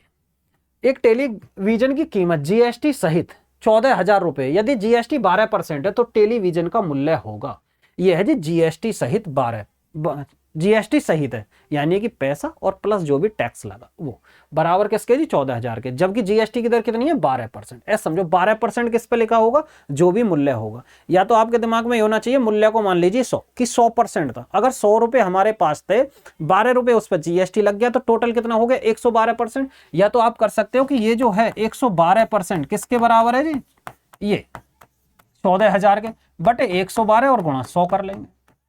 इस तरीके से भी तो कर सकते हैं। अगर हम करें 14 अट्ठे 112, ठीक है, और 8 से जब हम 1000 को काटेंगे 125 बार जाएगा, 125 बार, तो ये कितना हो जाएगा, 12,500 क्या हो जाएगा, वो हमारा मूल्य आ जाएगा जो भी था। ये बात यह समझ में आई। ये तो हो गया बिल्कुल बेसिक पॉइंट कि कुछ नहीं है, 100 माना, जीएसटी के 12 लगे, 112 टोटल रेट हो गया, जबकि वो कितना, इसके बराबर, यानी कि 112 किसके बराबर है, यानी कि 14,000 के। हमें 100% की वैल्यू लेने के लिए 12,500, या फ्रैक्शन से कर सकते थे, जैसे 12% है तो 12%, 4% की वैल्यू 1/25, 12% की वैल्यू 3/25 बोलोगे ये। अब जो रेट था, यानी कि ये 25 था, 25 से बढ़कर जीएसटी सहित कितना हो जाएगा, 28, और 28 की वैल्यू कितनी है जी, 14,000। 28 की वैल्यू कितनी है, 14,000। एक बार फिर से समझो, 12% था जी, जीएसटी लगा जी, 12% लग गया, 12%, 4% की वैल्यू 1/25, और ये इसका 3 गुना 3/25, 25 रुपए मूल्य था, 3 रुपए जीएसटी लगा, तो टोटल मिलाकर 28 हो गया, 28 हो गया। जब 28 हुआ तो एक की वैल्यू हमें निकालनी है 25 की वैल्यू, तो 28 की वैल्यू निकालते हैं, पहले ऐसे कर लेते हैं, देखो कैसे भी कर सकते हैं, इसे 14 से 2 बार, या 28 पंजे 140, यानी कि ये 500 हो गया। हमें 25 की वैल्यू निकालनी है, तो यानी कि इसका 500 गुना, तो ये कितना हो जाएगा, 12,500। जो भी आपको लगे कि हमको ये इस तरीके से समझ में आ रहा है, वो उस तरीके से कर लेना। ठीक है, यहां पर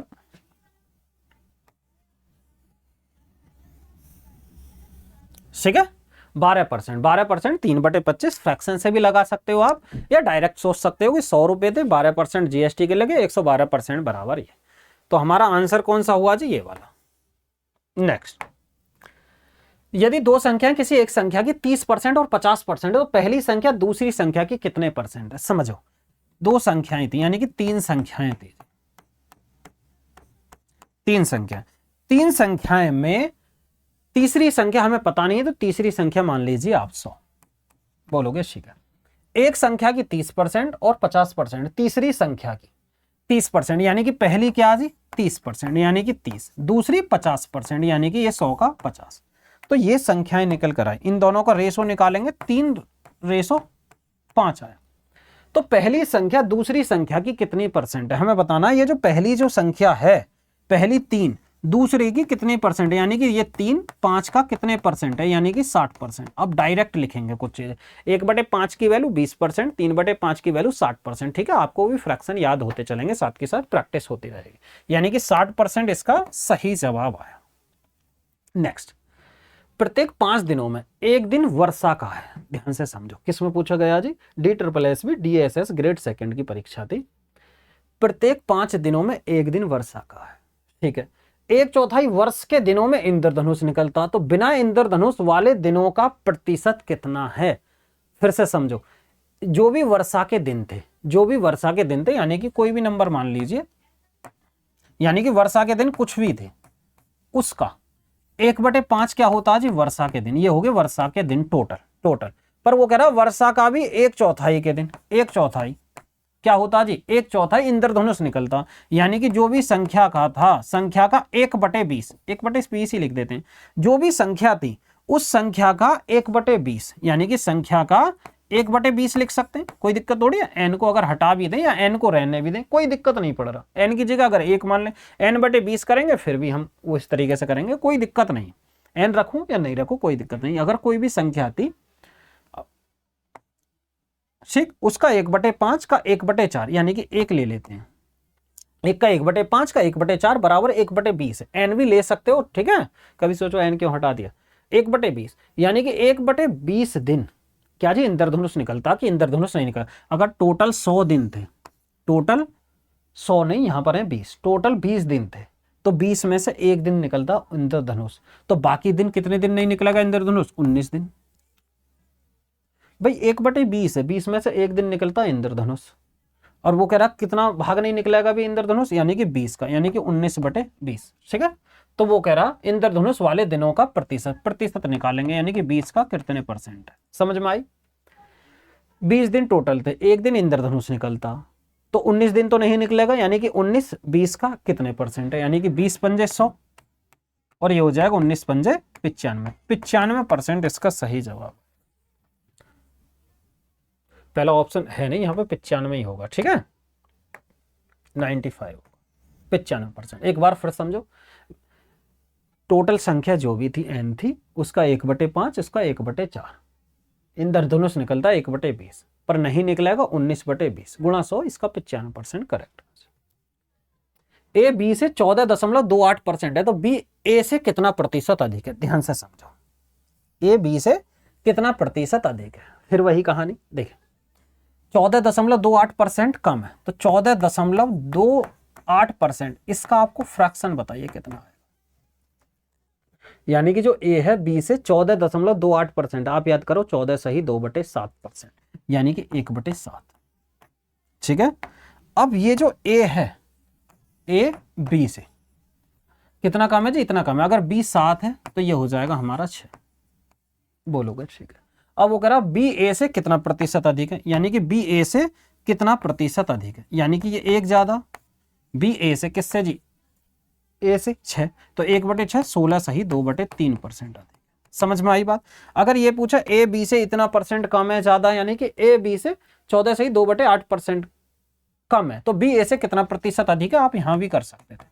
यानी कि जितना यहां पर 1 लिखा है, यहां पर है जितना कम है, यानी कि जितना कम है उतना ज्यादा डायरेक्ट। ठीक है, अब इन दोनों को ऐड कर लेंगे, यानी कि 7 में से 1 जाएगा 6, तो ये हो जाएगा 16 सही 2/3%, या ऐसे लगा लीजिए जैसे आपका मन करे, कोई फर्क नहीं। इसका कितना है 16.66%। नेक्स्ट, ए बी का 30% है, सी बी का 45% है, बी योगफल ए बी सी का कितना परसेंट है। सवाल को समझिए, सवाल में दिया ए बी का 30%, यानी कि ए था, बी था और सी था, ए था, बी था और सी था। ए बी का 30%, सी बी का 45%, यानी कि ये जो है इसका तो 30% है जी, और ये जो है इसका 45%। बोलोगे ठीक है, 45%। तो यहां पर कोई भी संख्या थी, ऐसा मान लीजिए संख्या 100 ले लीजिए, यानी कि ये तो होगी 45 और ये होगी 30। बोलोगे ठीक है। अब वो कह रहा बी जो है, पहले इनका रेशो निकालने। भाई अगर 5 से काटते हैं, 5 से 6 हो जाएगा, और 5 से 20 और 5 से 9। अब देखिए सवाल में कह रहा बी योगफल ए बी सी का कितना परसेंट, यानी कि बी जो है वो ए प्लस बी प्लस सी तीनों का कितना परसेंट है, यानी कि बी कितना है जी 20 और टोटल का 20 और 26, 26 और 9 कितने हो जाएंगे जी 35। इसका कितना परसेंट है, प्रतिशत लगाने के लिए गुणा 100। बस सुन भाई, यानी कि बी पूछ रहा ए प्लस बी प्लस सी का कितना परसेंट है, 20 और 9 29 और 6 35। इसको हल कर लेना। जब इसको हल करेंगे 5 से काटेंगे 7 और 5 से काटेंगे 4, तो कितना आया जी, ये आया 400/7%। तो कितना निकल कर आएगा भाई, 7 पंजे 35, एक ही है देखो, 7 पंजे 35, इसका मतलब 5, यानी कि एक ही जाएगा। यही हमारा सही आंसर हो जाएगा 57.14। बाकी तो जाएगा नहीं भी, 7 पंजे 35, 7 छंग 42 और बाकी के सब छोटे आंसर। x प्लस वाई का 15%, x माइनस वाई का 18% है, तो x y का कितने परसेंट है, x y का कितने परसेंट, यहां पर आए x प्लस वाई का 15% है। अब 15% है तो ये तो बात पक्की है, प्रतिशत इधर कट जाएगा, यानी कि ये 15 और ये कितना हो जाएगा x माइनस वाई और ये हो गया 18। ठीक, अब इसको किससे काटते हैं, 3 से, ये 3 से 5 और ये 3 से 6। अब मल्टीप्लाई कर रही है, ये हो जाएगा 5x प्लस 5y बराबर जी 6x माइनस का 6y। अब 5x उधर लेके जाएंगे, इधर लेके जाएंगे y को, यानी कि ये इधर लेके आए तो 11y बराबर उधर 1x। तो y और x का रेशो कितना निकल कर आया, 1/11। सवाल में क्या पूछा, x y का कितने परसेंट है, यानी कि ये जो x है, सवाल में पूछा x जो है y का कितने परसेंट, यानी कि x 11 y का कितने परसेंट है, x y का कितने परसेंट है, x y का 11 कितना परसेंट है, ये कितना आया जी x 5x plus 5y, 5x plus 5y 6x minus का 6y, y इधर लेकर आए 11y, 5x को उधर लेके गए 1x, यानी कि y अपॉन x करेंगे तो 1/11 आया, तो गुणा 100 करेंगे जी, ये हमारा तो कितना आएगा, ये जो निकल कर आया इंग्लिश में, ठीक है। Then x is what percent of y, x is what percent of y, तो ये तो 1100% आना चाहिए भाई। सवाल को पढ़ लीजिए एक बार, y का 18%, x प्लस वाई है,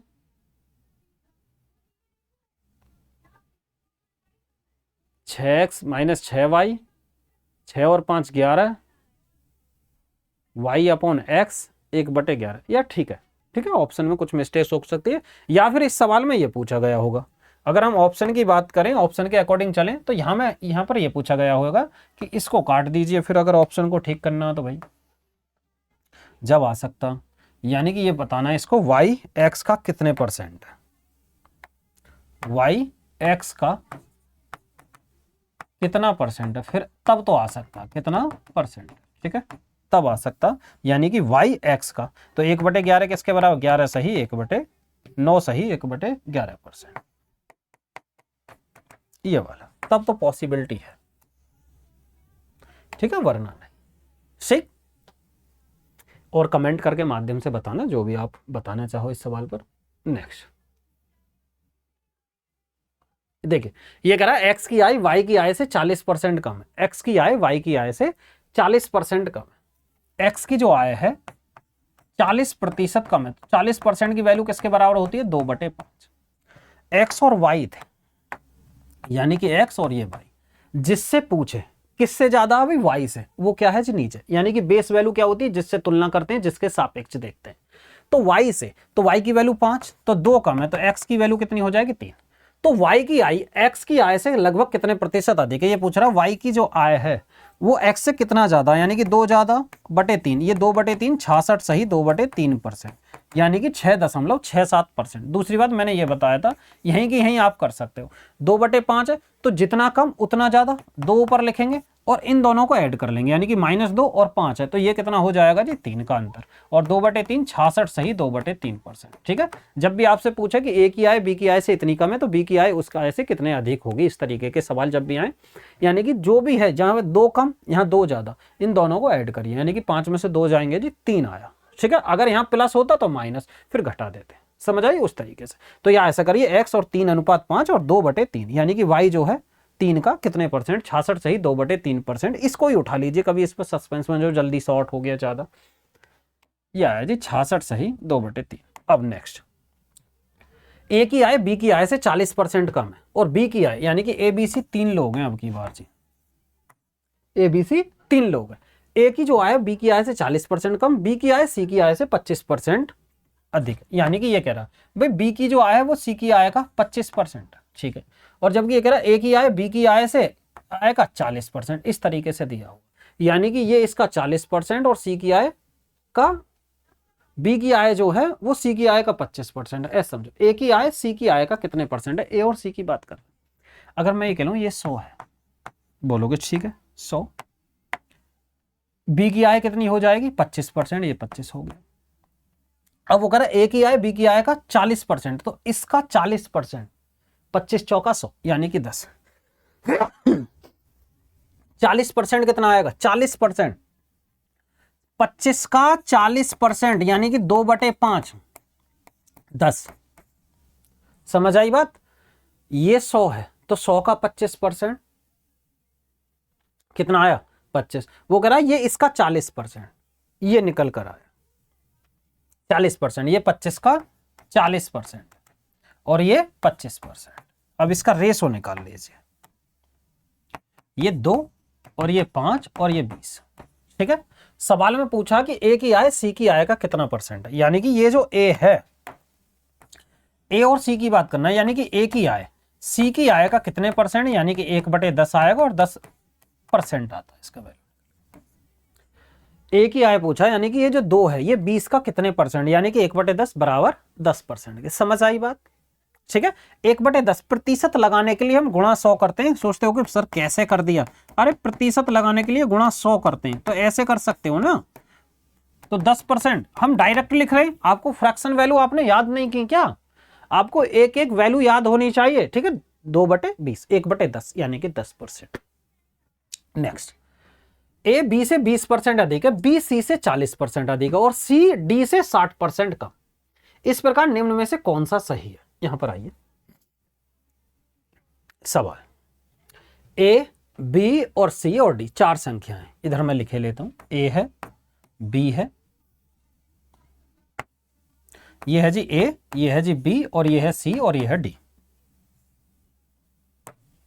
ठीक है। अब देखें यहां पर क्या दिया हुआ, ए बी से 20% अधिक है, बी सी से 40% अधिक, सी डी से 60% कम है, सी डी से 60% कम। ऐसे समझ, यदि हम इसको 100 ले तो इसका 60% ये कम है, यानी कि ये कितना होगा 40, बोलोगे ठीक है।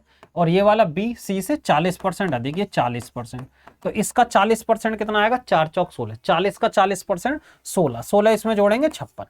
अब वो कह रहा है ए बी से 20% अधिक है, 20% अधिक, यानी कि ये इससे 20% अधिक है। 20% की वैल्यू कितनी आएगी जी 20% अधिक। देखो इसका 56 का 20% 1/5, या ऐसा कर सकते हैं एक पॉइंट इधर लगा दीजिए, ये हो जाएगा 12, यानी कि 11.2 के 11 पंजे 55, 11.2, 11.2 इसमें ऐड करेंगे तो 0.2 और ये हो जाएगा 7 और ये हो जाएगा 6, ठीक है। 67.2 ये हो जाएगी। सवाल में पूछा गया। अब आइए, वो कह रहा है बी ए की तुलना में 11.2% अधिक है, यानी कि बी जो है ए की तुलना में 11.2%, यानी कि बी ए की तुलना में इतना अधिक है। बी ए की तुलना में अधिक तो नहीं, कम है जी। सी ए की तुलना में इतना कम है, सी जो है ए की तुलना में कम है जी। हाँ जी, देखते हैं कितना कम है। ये यहां से 67 से ये गए तो 0.2 आया, 7 और 2 ए की तुलना में। ए कितना जी 67.2 मल्टीप्लाई 100, इसको हल करेंगे ये कितना आएगा जी 27 दूनी 54, 27 दूनी 54। पहले इनको और देखते हैं, बी डी से 16% अधिक है, बी जो है डी से 16% अधिक है, बी डी से, तो वो तो कम है, ये तो होगा ही नहीं, बी डी से तो कम है।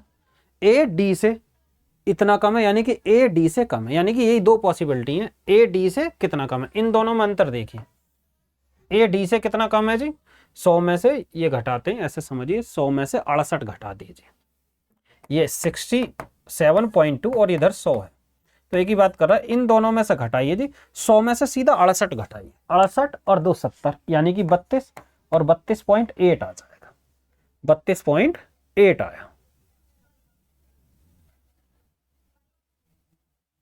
32.8 आया।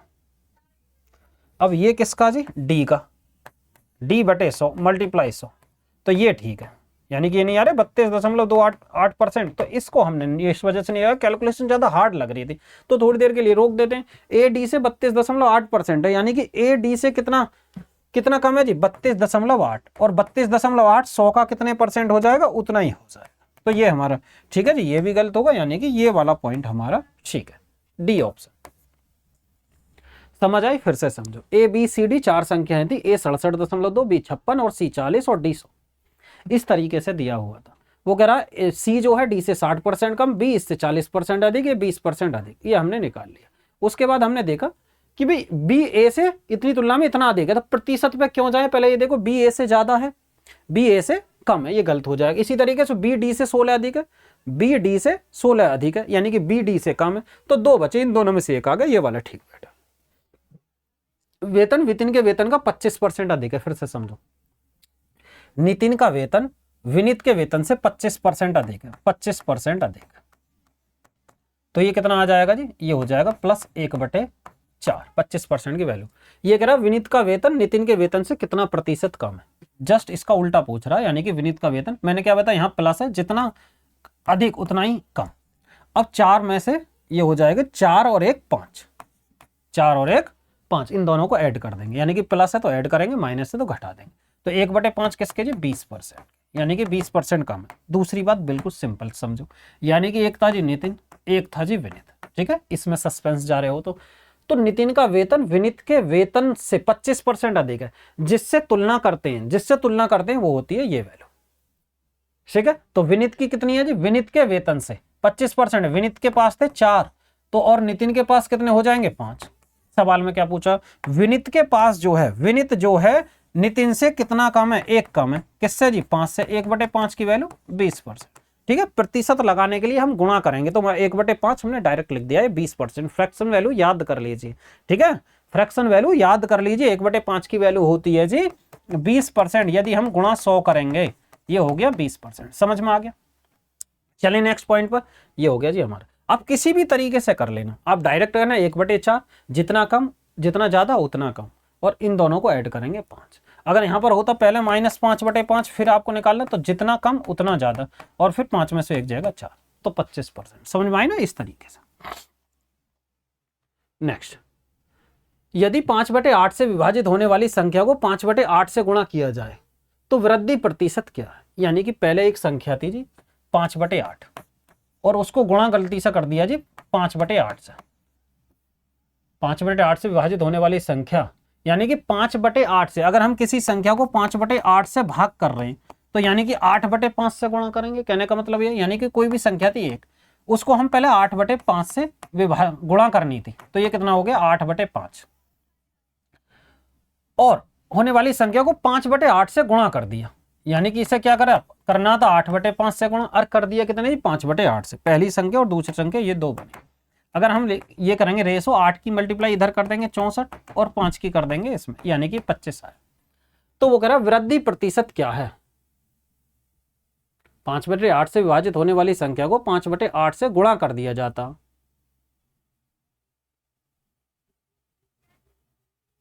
तो वृद्धि प्रतिशत क्या है। तो वृद्धि प्रतिशत तो नहीं आएगा जी, कम वाली प्रतिशत आएगा। विभाजित होने वाली संख्या को 5/8 से गुणा किया जाए तो वृद्धि प्रतिशत क्या होगा, यहां तो कमी आएगी। पहले संख्या थी 64 और 25 हो गए, यानी कि कितने की कमी आई, 14 में से 5 जाएंगे 9, 5 में से 1 39, किस पर जी 64 पर, और मल्टीप्लाई 100, ठीक है। ये अगर 64 9 हो जाएगा, अगर हम इसको काटें 4 से ये ऐसा कर लेते हैं 3900 और बटे 64,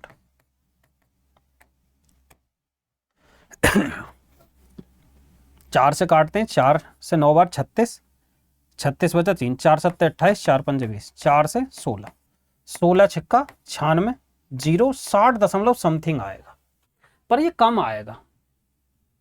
वृद्धि क्या होगा, तो वृद्धि प्रतिशत क्या होगा, वृद्धि प्रतिशत क्या होगा, ऐसे हो नहीं सकता भाई। वृद्धि प्रतिशत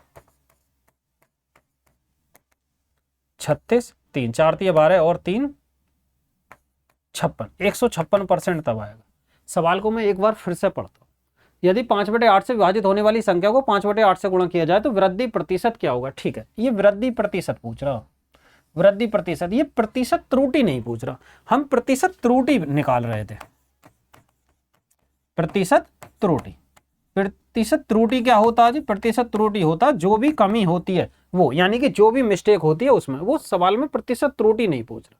सवाल में क्या पूछ रहा जी कि यानी कि कितने की प्रतिशत वृद्धि करनी होगी, यानी कि आना था 64 और आ गया जी कितना 25, वो बाई मिस्टेक आ गया 25, तो यानी कि कितने की वृद्धि करनी होगी सही करने के लिए ये पूछ रहा। 14 में 5 गए 9 और ये हो गया 39, किसका जी 25 का, और मल्टीप्लाई 100। ठीक है, तो सवाल को अच्छे से पहले देखना आप भी। ठीक है, 156%, तो एक साथ जल्दबाजी मत करना। प्रतिशत त्रुटि, और जबकि हमें क्या पूछिए प्रतिशत वृद्धि की बात की है कि प्रतिशत वृद्धि, कितने की प्रतिशत वृद्धि की जाए जिससे कि संख्या जो सही थी वहां तक पहुंचा जाए, ये पूछा, ये नहीं पूछा इसमें। ठीक, नेक्स्ट, यदि एक भिन्न y/x के अंश में 12% की वृद्धि हो और हर में 2% की कमी हो तो उस पर भिन्न का मान ये होता है। कोई भी भिन्न है, अगर अंश की बात करें तो अंश भी अपने आप में 100% रहेगा, हर की बात करें तो हर भी अपने आप में 100% रहेगा। देखिए कोई भी अंश थी, अंश का 12%, यानी कि ये y/x थी जी भिन्न, y/x ये भिन्न थे। तो जो भी भिन्नता, वो कह रहा अंश को 12% की वृद्धि की जाए। जब 12% की वृद्धि की जाएगी तो इसे 112% लिख सकते हैं। बोलोगे सर कैसे, अरे मैं ये कहूँ 100 रुपए थे हमारे पास, इस पर 12% की वृद्धि की तो 12% 12, तो यानी कि 100 से कितना हो जाएगा 112, या आप डायरेक्ट ही निकाल सकते हो 112%, तब भी तो 112 आएगा। बोलोगे ठीक है सर, ठीक। और हर में 2% की कमी की गई, यानी कि हर में 2% की कमी, ये हो गया जी 98%, बराबर ये हो जाता 6/7, 6/7, यानी कि उस भिन्न का मान 6/7 है। हमें निकालना जी मूल भिन्न, मूल भिन्न बताना। देखो परसेंट से परसेंट, अब इसको हल कैसे करेंगे, 14 7 98 और 14 8 112, ठीक। 7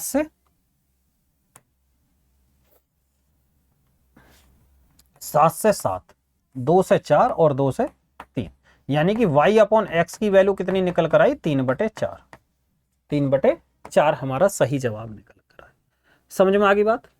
नेक्स्ट, एक विद्यार्थी को उत्तीर्ण होने के लिए 50% अंक चाहिए थे, उसे 100 अंक अधिक मिलते हैं, ठीक है, और 50 अंकों से। यहां पर ये दो सवाल जो थे, हमने जो बताया था पहले, एक सवाल आया था इस तरीके का, उस पर चलते हैं। ये वाला पॉइंट उठाकर हम यहां ले आते हैं।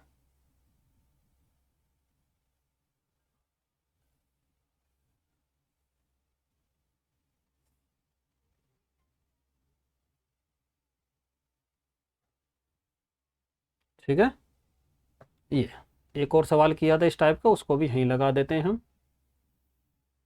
जिससे कि आपको सेम क्वेश्चन एक जगह मिल जाएंगे।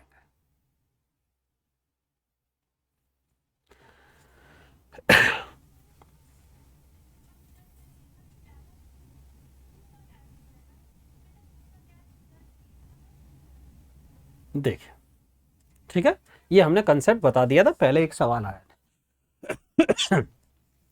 कि जब भी हम परसेंटेज में अंतर, यानी कि प्रतिशत में अंतर किसके जी, नंबर में अंतर के बराबर, यानी कि परसेंटेज में डिफरेंस नंबर में डिफरेंस के बराबर। यहां पर आए, एक विद्यार्थी को उत्तीर्ण होने के लिए 50% अंक चाहिए, उसे 100 अंक अधिक मिलते हैं, तब वह 50 अंकों से अनुत्तीर्ण हो जाता। तो वो कह रहा अधिकतम अंक बताने, ध्यान से समझो जितना मैं बताऊं। देखिए, उत्तीर्ण होने के लिए उसे कितने अंक चाहिए, 50% अंक चाहिए, 100 अंक मिलते हैं, तब भी वह 50 अंकों से फेल हो जाता। किसी को 100 अंक मिले, 50 अंकों से वह फेल हो गया, 100 अंक मिले 50 अंकों से फेल हो गया। अगर उसे 50 अंक और मिल जाते वो पास हो जाता। आपको 100 नंबर आए आपके एग्जाम में, और 50 अंक अगर और आ जाते पास हो जाते, यानी कि 50 अंकों से फेल हुआ। वो कह रहा 50% अंक चाहिए थे, यानी कि मिनिमम प्रतिशत कितना हो गया 50%। सवाल में पूछ क्या रहा, टोटल पूर्णांक, यानी कि ये इसका 3 गुना, तो 100 का 3 गुना कितना हो जाएगा, 100 का 3 गुना 300, ये इसका टोटल पूर्णांक निकल कर आया मिनिमम, ये टोटल पूर्णांक 300 का। दूसरी बात, अगर यहाँ मैं पूछता कि परसेंटेज पासिंग मार्क्स बताइए, तो पासिंग मार्क्स तो कितना हो गया, 150 ही हो गया। समझ में आई ना। अगर वो प्रतिशत में पूछता तो 150 300 का कितना परसेंट है, अगर पासिंग परसेंटेज पूछता तो भाई 150 नंबर में वो पास हो जाएगा, टोटल कितना 300 का, तो पासिंग मार्क्स कितने होंगे 150 बटे 300, तो 50% आ जाएगा। ठीक है, पर वो पूछा नहीं है। एक छात्र ने 35% अंक प्राप्त किए तो 50 अंकों से अनुत्तीर्ण हो जाता, जबकि दूसरे छात्र ने 60% अंक प्राप्त किए, परीक्षा के पास होने से न्यूनतम अंक से 50 अंक अधिक लेकर आया। ये आया जी 50 अंक अनुत्तीर्ण हो गए, यानी कि 50 अंकों से एक फेल हो गया। 50 अंकों से क्या हुआ जी, वो फेल हो गया। ये वाला जो 50, मैं इधर दिखाई देता हूं, कभी आप सस्पेंस में जाओ। ये हमारा पासिंग मार्क्स है, ये पासिंग लाइन।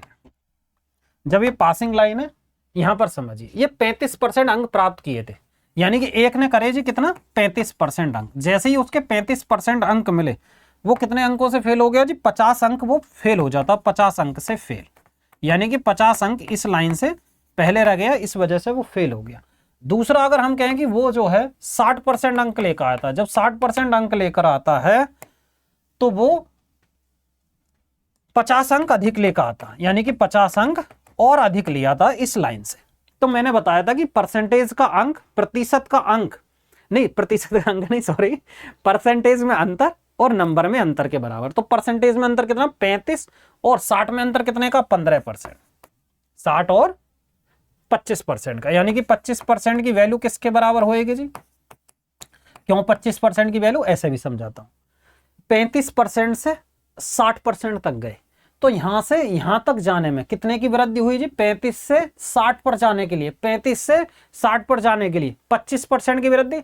इस 25% से फर्क क्या पड़ा, जो उसके 50 अंक थे, भाई 50 अंक थे, उसकी पूर्ति हो जाती है यहां तक, और 50 अंक और ज्यादा आ जाते हैं। इस तरीके से समझे, यानी कि ये अगर हम 25% आगे जाते हैं, इससे क्या फर्क पड़ता है, ये माइनस में 50 अंक, जो व्यक्ति यहाँ खड़ा हुआ वो यहाँ पर पहुंच जाता और साथ के साथ 50 और फालतू लिया था। तो मैंने ये कंसेप्ट बताया था कि परसेंटेज में डिफरेंस, नंबर में डिफरेंस। नंबर में डिफरेंस कितने का आ गया, वो 100 का।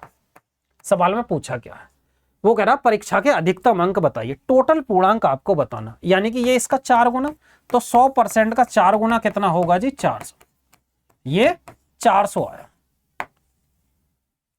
नेक्स्ट, एक अभ्यर्थी 30% अंक प्राप्त किए तथा 50 अंकों से फेल हो गया, 50 अंकों से फेल। दूसरा 40% अंक प्राप्त किए और परीक्षा को पास करने उन अंकों से 30 अंक अधिक, अधिकतम अंक। देखो 30% 40% में अंतर, 30% 40% में अंतर जी कितने का 10% का, और उधर नंबर में अंतर, भाई 50 से फेल हो गया, 50 फेल और अधिक, यानी कि पहले 50 कम रह रहे थे, उसके बाद 30 ज्यादा, यानी कि ये 80।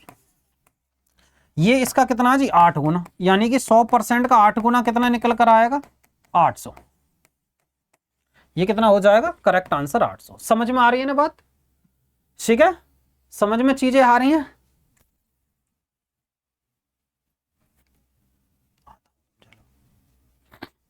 तो ये कितना होगा 10% की वैल्यू 80, यानी कि ये इसका 8 गुना, तो 100% का 8 गुना ये 800 हो जाएगा। ठीक है, समझ में आ गया होगा।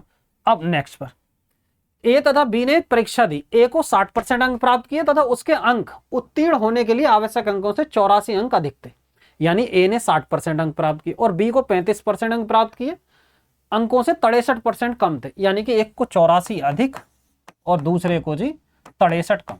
तो इन दोनों में अंतर निकालेंगे तो इन दोनों को जोड़ देंगे, प्लस और माइनस है, ज्यादा में से कम को घटाएंगे। और प्रतिशत में अंतर 60% 25%, 60 और 25 का अंतर कितना हो जाएगा जी 35%।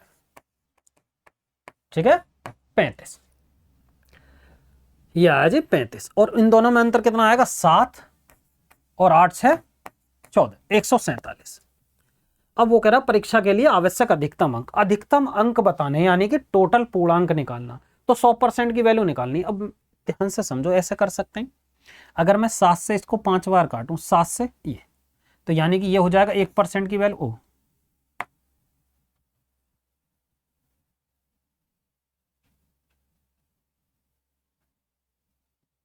ठीक, हमें निकालना 100% की वैल्यू टोटल पूर्णांक, तो बटे 35, 1% की वैल्यू बटे 35 और मल्टीप्लाई 100 बोलोगे। ठीक है, यदि हम इसको 5 से काटते हैं, 5 से ये 5, सॉरी 7 से काटते हैं 5, 7 से काटते हैं 21, 5 से काटते हैं 20, यानी कि 21 दूनी 42, 420 हमारा क्या आया, टोटल पूर्णांक आया। अब दोनों सवालों में अब ये नहीं पूछा किसी भी सवाल में कि ए के लिए कितने प्रतिशत अंक चाहिए, बी के लिए कितने % अंक चाहिए, ऐसा आएगा एक सवाल। एक विद्यार्थी को एक परीक्षा में उत्तीर्ण होने के लिए 45% अंक अर्जित करना था, वह 294 अंक प्राप्त करता, 66 अंकों से फेल हो गया। जैसे ही उसके 294 अंक आए, वे 66 अंक पीछे रह गया। अगर 66 और उसे मिल जाते पास हो जाता, यानी कि 6 4 10, 9 6 15 1 16, यानी कि 360 अंक पे वो पास हो जाता। जबकि वो कह रहा है 45%। 45% उसके मिनिमम अंक है, प्रतिशत और ये हो गया नंबर, यानी कि ये आपस में बराबर ही तो होते हैं। अगर मैं कहूँ 40% किसके बराबर है, ये फ्रैक्शन में दिया हुआ, इधर ये दिया हुआ, बात तो वही है ना। किसी संख्या का 45% है ये, किसी संख्या का प्रतिशत में, और किसी संख्या का वो 360, यानी कि 360 नंबर के बराबर है। अब 45 से कितनी बार जा सकता है भाई, देखो यहां पर देखिए, 8 पंजे 40, 8 चौक 32, यानी कि इसका 8 गुना। ठीक है, जब इसका 8 गुना तो 100% का 8 गुना कितना होगा, 800। 800 क्या हो जाएगा जी, हमारा टोटल पूरा। समझ आई, 45% किसके जी, 360 के। ये इसका 8 गुना, 100% की वैल्यू हम करेंगे 8, यानी कि 800। राम को एक परीक्षा में 40% अंक प्राप्त किए और वह 20 अंकों से फेल हो गया। 45 अंक प्राप्त किए, वह उत्तीर्ण होने के लिए 20 अंक अधिक आया। उत्तीर्ण होने के लिए कितने प्रतिशत अंकों की आवश्यकता होगी, इसमें पूछा गया वो सवाल। देखो मैंने क्या बताया था, परसेंटेज में अंतर, नंबर में डिफरेंस। 40% और 45% का अंतर मैंने लिखा जी इधर 5। ठीक, एक को 20 अंक उससे वो फेल हो गया था पहला वाला, और दूसरा 30 अंक अधिक लेकर आया। इन दोनों में अंतर 50 का। 50 का तो 1% की वैल्यू, 1% की वैल्यू आए जी हमारे 10। अगर 100% की वैल्यू की बात करें तो वो कितना आएगा जी, हमारा 1000। पर टोटल पूर्णांक की आवश्यकता नहीं है, फिर भी मैं बता देता हूं इसमें टोटल, यानी कि 1000 क्या है हमारा टोटल पूर्णांक है। ये 1000 जो है हमारा टोटल पूर्णांक निकल कर आया, टोटल पूर्णांक। ठीक है, सवाल में पूछा उत्तीर्ण होने के लिए कितने प्रतिशत अंकों की आवश्यकता होगी। उत्तीर्ण होने के लिए कितने किसकी पूछा, ये नहीं पूछा भाई कि what is the required passing percentage, किसका पूछा, राम का या आदित्य का, दोनों का देख लेते हैं। राम के लिए क्या चाहिए भाई, राम, इसको अब मैं रफ कर देता हूं। राम ध्यान से देखो, परीक्षा में 40% अंक प्राप्त किए, 20 अंकों से फेल हो गया, यानी कि 40% उसे अंक मिले। जब 40% उसे अंक मिले, 40%, तो 20 अंकों से फेल हो गए, यानी कि 20 अंक और आ जाते तो वह पास हो जाता। 20 अंक और आ जाते वह पास हो जाता। वो परसेंटेज में पूछ रहा मैं, देखो 1% की वैल्यू 10 है, तो 40% की वैल्यू कितनी हो जाएगी, 40% की वैल्यू हो जाएगी 400। 1% की वैल्यू 10, तो 40% की वैल्यू 400 और प्लस 20। यदि राम 420 अंक ले आता तो वो पास हो जाता। ये है जी अंक की बात, ये है अंक की बात। अब वो कह रहा परसेंट में बताओ, अगर प्रतिशत में पूछे तो भाई 40% है तो 10 अंक 1% के, तो 20 अंक किसके हो जाएंगे, 2% के, तो ये हो गया 42%। दोनों तरीके से आपसे पूछ सकता। पहली कंडीशन तो ये पूछ सकता कि राम को पास होने के लिए कितने अंक चाहिए, 420। मैं सारी बातें इसी सवाल में बता देता हूं। दूसरा प्रतिशत में पूछेगा तो 42%, इस तरीके से। ये हो गया जी राम का। दूसरी बात, अगर दूसरे की पूछे तो इधर दूसरे वाले का दिखा देते। दूसरा कौन है, आदित्य। आदित्य को 45% अंक मिलते हैं, यानी कि 45% उसे अंक मिले और वह 30 अंक अधिक ले आता, तो पास होने के लिए न्यूनतम अंक कितने चाहिए। वो 30 अंक अधिक लेकर आया, अगर 30 घटा देंगे तो वो पासिंग लाइन पे ही पहुंच जाएगा, जितना परसेंटेज चाहिए पास होने के लिए। तो 45% और 10% ये हो जाएगा 3%, यानी कि पासिंग मार्क्स कितना जी, वो 42%। 42% क्या, वो हमारा पासिंग मार्क्स है कि 42% पे वो लोग पास हो जाएंगे। समझ में आई ना बात, किसी से भी एक से निकालिए पासिंग मार्क्स आएंगे। हाँ मैं भूल गया था थोड़ा, मैं सोच रहा था कि दोनों का नंबर पूछा गया, ठीक है, कि ए का न्यूनतम अंक, दोनों के अंक तो अलग अलग आएंगे कि भाई उसको कितने मिले उसको कितने मिले, अंक की बात आए तो कि दोनों को तो अंक अलग आएंगे। अब परसेंटेज यहाँ पर ये पासिंग मार्क्स है, ये राम को मिले अंक नहीं है, ठीक है ना, राम को मिले अंक नहीं है, ये पास होने के लिए अंक है। पास कितने पे होंगे, उतने नंबर पे, ये पासिंग नंबर है, पासिंग नंबर। इतने पर ये पास हो जाएंगे 420, यानी कि 120 पर 42% है तो 1% की वैल्यू 10 420। ये इसको मिले अंक नहीं है, कभी अंक सोचो कि इसको अंक कितने मिले, कभी ये सोचो, ये नहीं है। अगर पूछा जाता कि इसको कितने अंक मिले, इसको मैं बता देता हूं। ठीक है, राम को मिले अंक कैसे निकालते हैं।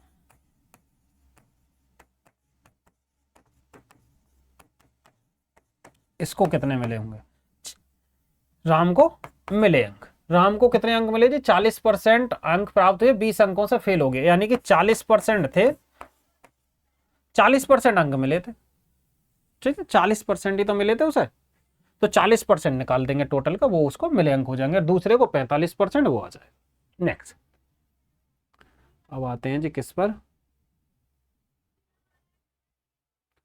चाय की कीमत में 10% की वृद्धि की जाए तो खपत। देखिए जी इस टाइप के सवाल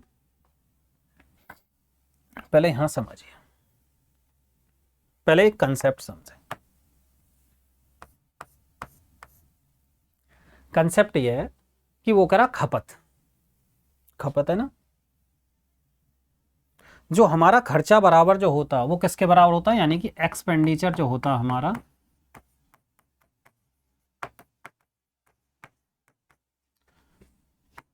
प्राइस मल्टीप्लाई कंजप्शन, यानी कि खर्च बराबर होता हमारा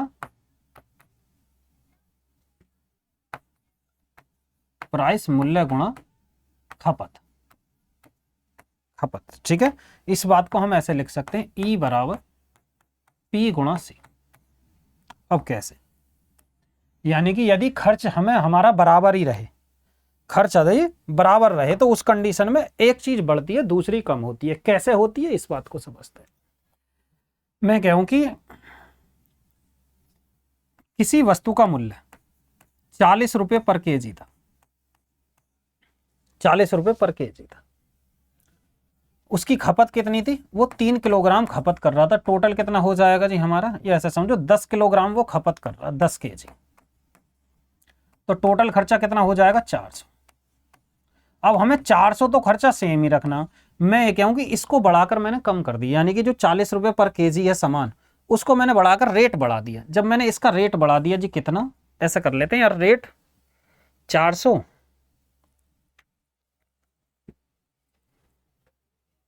तो इधर भी 400 ही आना चाहिए, तो इधर भी 400 आना चाहिए।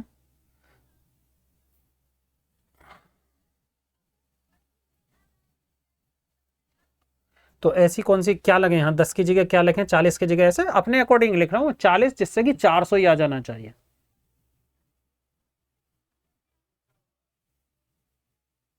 चलो ऐसे कर लेते हैं इसको। अब की बार मैंने क्या कर दिया, रेट को कर दिया कम, यानी कि 10 रुपये पर केजी कर दिया, उल्टा ही कर देता।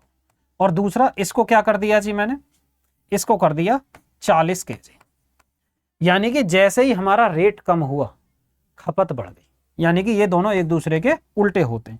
हमने क्या चीज सीखा, जैसे ही हमारा रेट बढ़ेगा खपत कम हो जाएगी। जैसे मार्केट में समझिए, अगर कोई चीज सस्ती हो गई तो खपत बढ़ जाती है, अगर महंगी हो गई तो आदमी जो ना अपना खर्चा बराबर ही रखना चाहता, बराबर ही।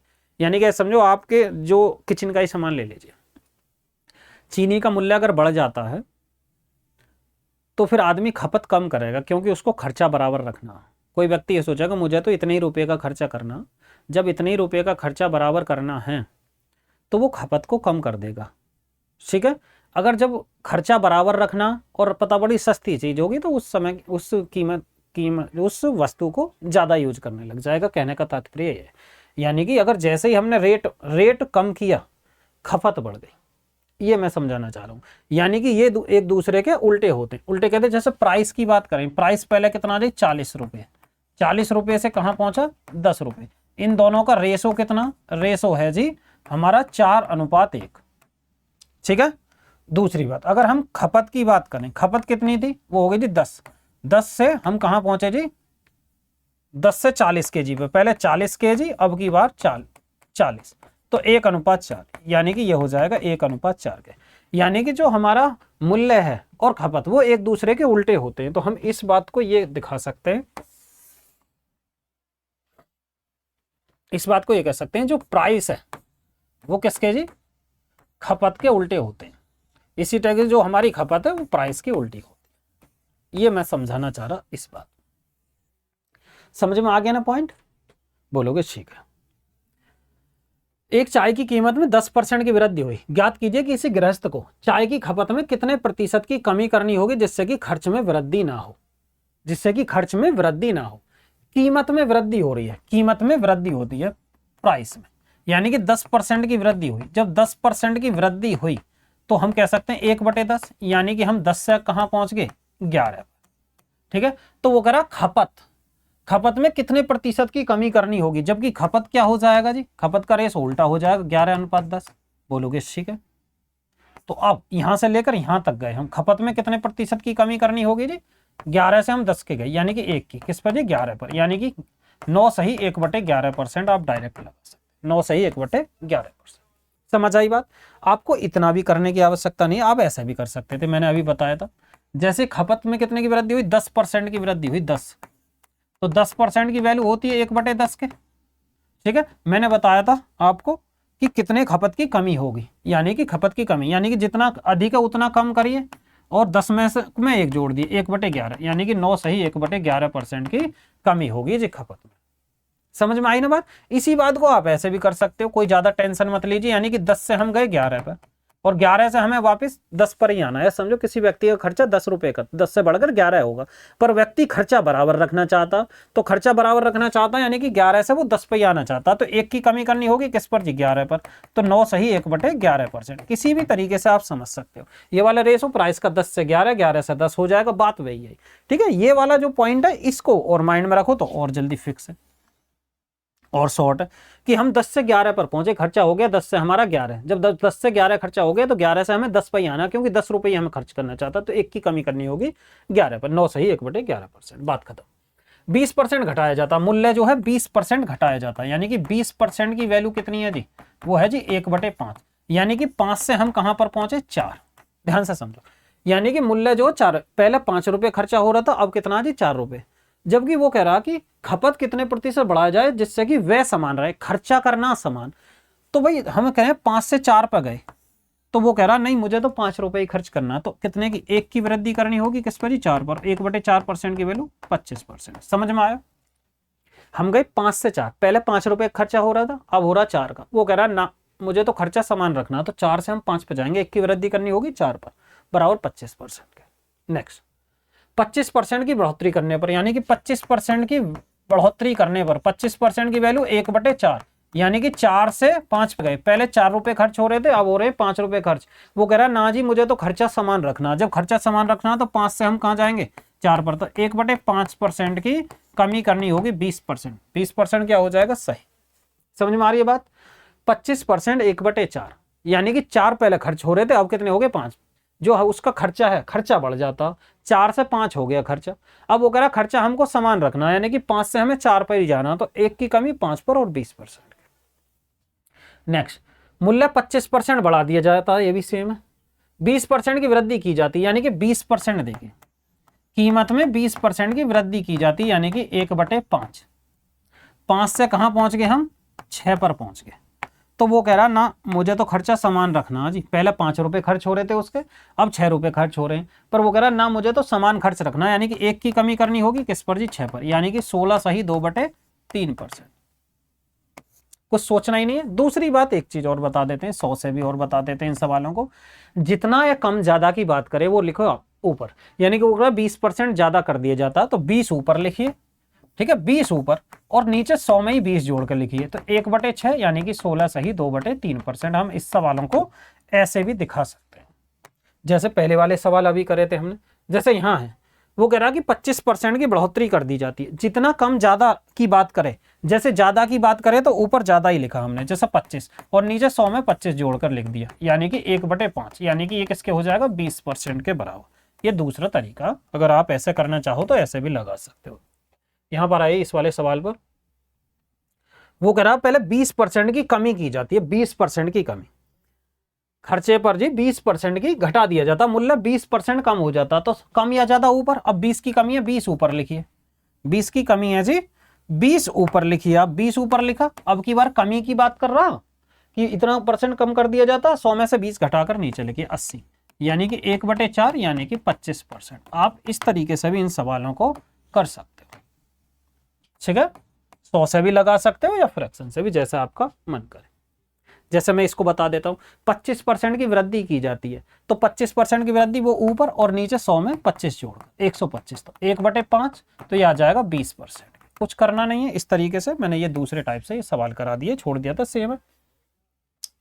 यहां पर आइए, चीनी का मूल्य 20% कम किया जाता तो एक व्यक्ति 2500 रुपए में 20 किलोग्राम चीनी अधिक खरीद सकता। प्रति किलोग्राम चीनी का नया मूल्य क्या है? अब समझो, अब मेरी बात समझो, जैसे ही हम रेट बढ़ाते हैं, जैसे ही रेट कम हो जाता तो यहां पर क्या 20 किलोग्राम चीनी अधिक खरीद सकता।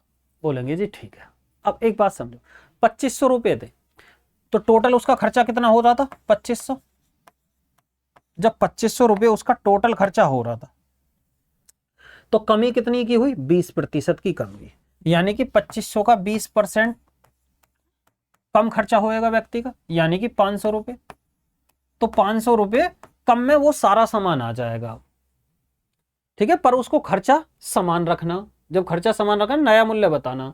चीनी के मूल्य में 20% कम किया जाता तो व्यक्ति 2500 रुपए में 20 किलोग्राम चीनी खरीदता। ऐसा समझो, हम 2500 रुपए लेकर गए, 2500 रुपए जब हम लेकर गए तो 20% चीनी के मूल्य में रेट डाउन हो गया, तो 500 रुपए कम हो गया, यानी कि जो सामान हमें 2500 में मिल रहा था वो अब हमें 500 रुपए कम में मिल रहा। पर हमने दुकानदार से कहा ऐसे कर भाई, हमें पैसे नहीं चाहिए, तो हमें सामान ही दे दे।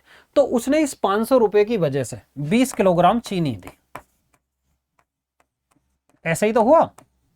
उसने क्या किया कि लो भाई 500 रुपए मैं रख लेता हूं, तुम्हें 20 किलोग्राम और चीनी आपकी फालतू निकल रही है। तो यानी कि 1 किलोग्राम की कीमत कितनी निकल कर आई? यानी कि 25। तो नया रेट यही हो गया, 25 रुपए किलोग्राम। समझ में बात आई? हम मार्केट गए, 2500 रुपये हमारी जेब में थे, हम चीनी लेने गए, वहां जाके देखा हमने कि रेट जो 20% डाउन हो गया, तो हम 2500 की चीनी लेने गए, तो 2500 का 20% 500 रुपये कम का खर्चा होएगा हमारा, ठीक है। और जबकि हमें 2500 का ही सामान लेना, जब 2500 का ही सामान लेना है तो पहले के रेट के मुकाबले तो 500 रुपये जो कमी हुई थी रेट में, उसकी वजह से 20 किलोग्राम चीनी मिलती है, ठीक है, क्योंकि हम घर से आइडिया करके गए थे कि भाई इतनी चीनी लेनी है। अब 1 किलोग्राम 20 किलोग्राम 500 रुपये, 1 किलोग्राम 25 की, 1 किलोग्राम 25 ये किया जी नया मूल्य है, नया मूल्य, ठीक है। अगर वो पूछता कि प्रारंभिक मूल्य बताइए, तो ये 25 आया कब? जब 20% रेट डाउन हो गया, 20% का रेट डाउन होने के बाद, यानी कि 20% आया ये कब? जब 20% 1/5, यानी कि पहले जो था वो 4 था, अब कितना? 5, यानी कि कमी है ना, 5:4। 20% की कमी के बाद 5:4, पहले 5 था अब 4 है, यानी कि 4 भाग की वैल्यू कितनी है जी? 25। हमें 5 की वैल्यू निकालनी है इस तरीके से। 125, गलत तो नहीं कर रहा मैं कुछ? 4 से काटेंगे, 4 तिया 12, 4 एकम 4, 4 दूनी 8, 4 पंजे 20, 31.25 आती जी प्रारंभिक मूल्य जो था। प्रारंभिक मूल्य किसके आता है जी? इसके बराबर आता। समझ में आई? इस तरीके से निकाल सकते हैं, या इतना ना निकाल के सीधा यहीं कर देते। क्या कर देते जी? जैसे 25 है तो ये प्रारंभिक का 80% है, 80 और गुणा 100, ठीक है। जो भी आता वो इस तरीके से हम निकाल सकते, ठीक। एक और सवाल अब देखते हैं जी। देखो ये वाले सवाल जो हम नेक्स्ट क्लास में करेंगे, ये है जी आमदनी के खर्च और बचत, इस तरीके के सवालों को हम करेंगे नेक्स्ट क्लास में। तो आज की क्लास को हम यहीं समाप्त करेंगे जी। यहाँ पर एक पेज लगा देते हैं जिससे कि याद रहेगा।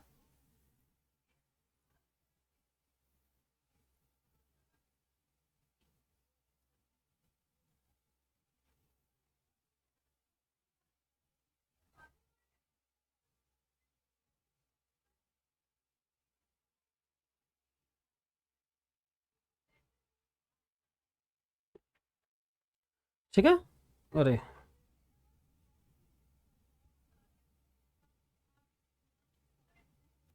ठीक है, इससे आगे के जो सवाल हैं उनको हम नेक्स्ट क्लास में करेंगे, ठीक है। उम्मीद करता हूं कि क्लास समझ में आई होगी, एक एक पॉइंट आपको समझ में आ गया होगा। ठीक है, आगे के जितने भी टाइप के क्वेश्चन हैं हम 2 क्लास में ही इस सारे प्रतिशत को खत्म कर देंगे। हर एक टाइप के क्वेश्चन जिस तरीके के पूछे गए प्रैक्टिस आपको करनी है जितनी करी जाए। तो आज की क्लास को हम यहीं समाप्त करते हैं, मिलते हैं नेक्स्ट वीडियो में। जय हिंद।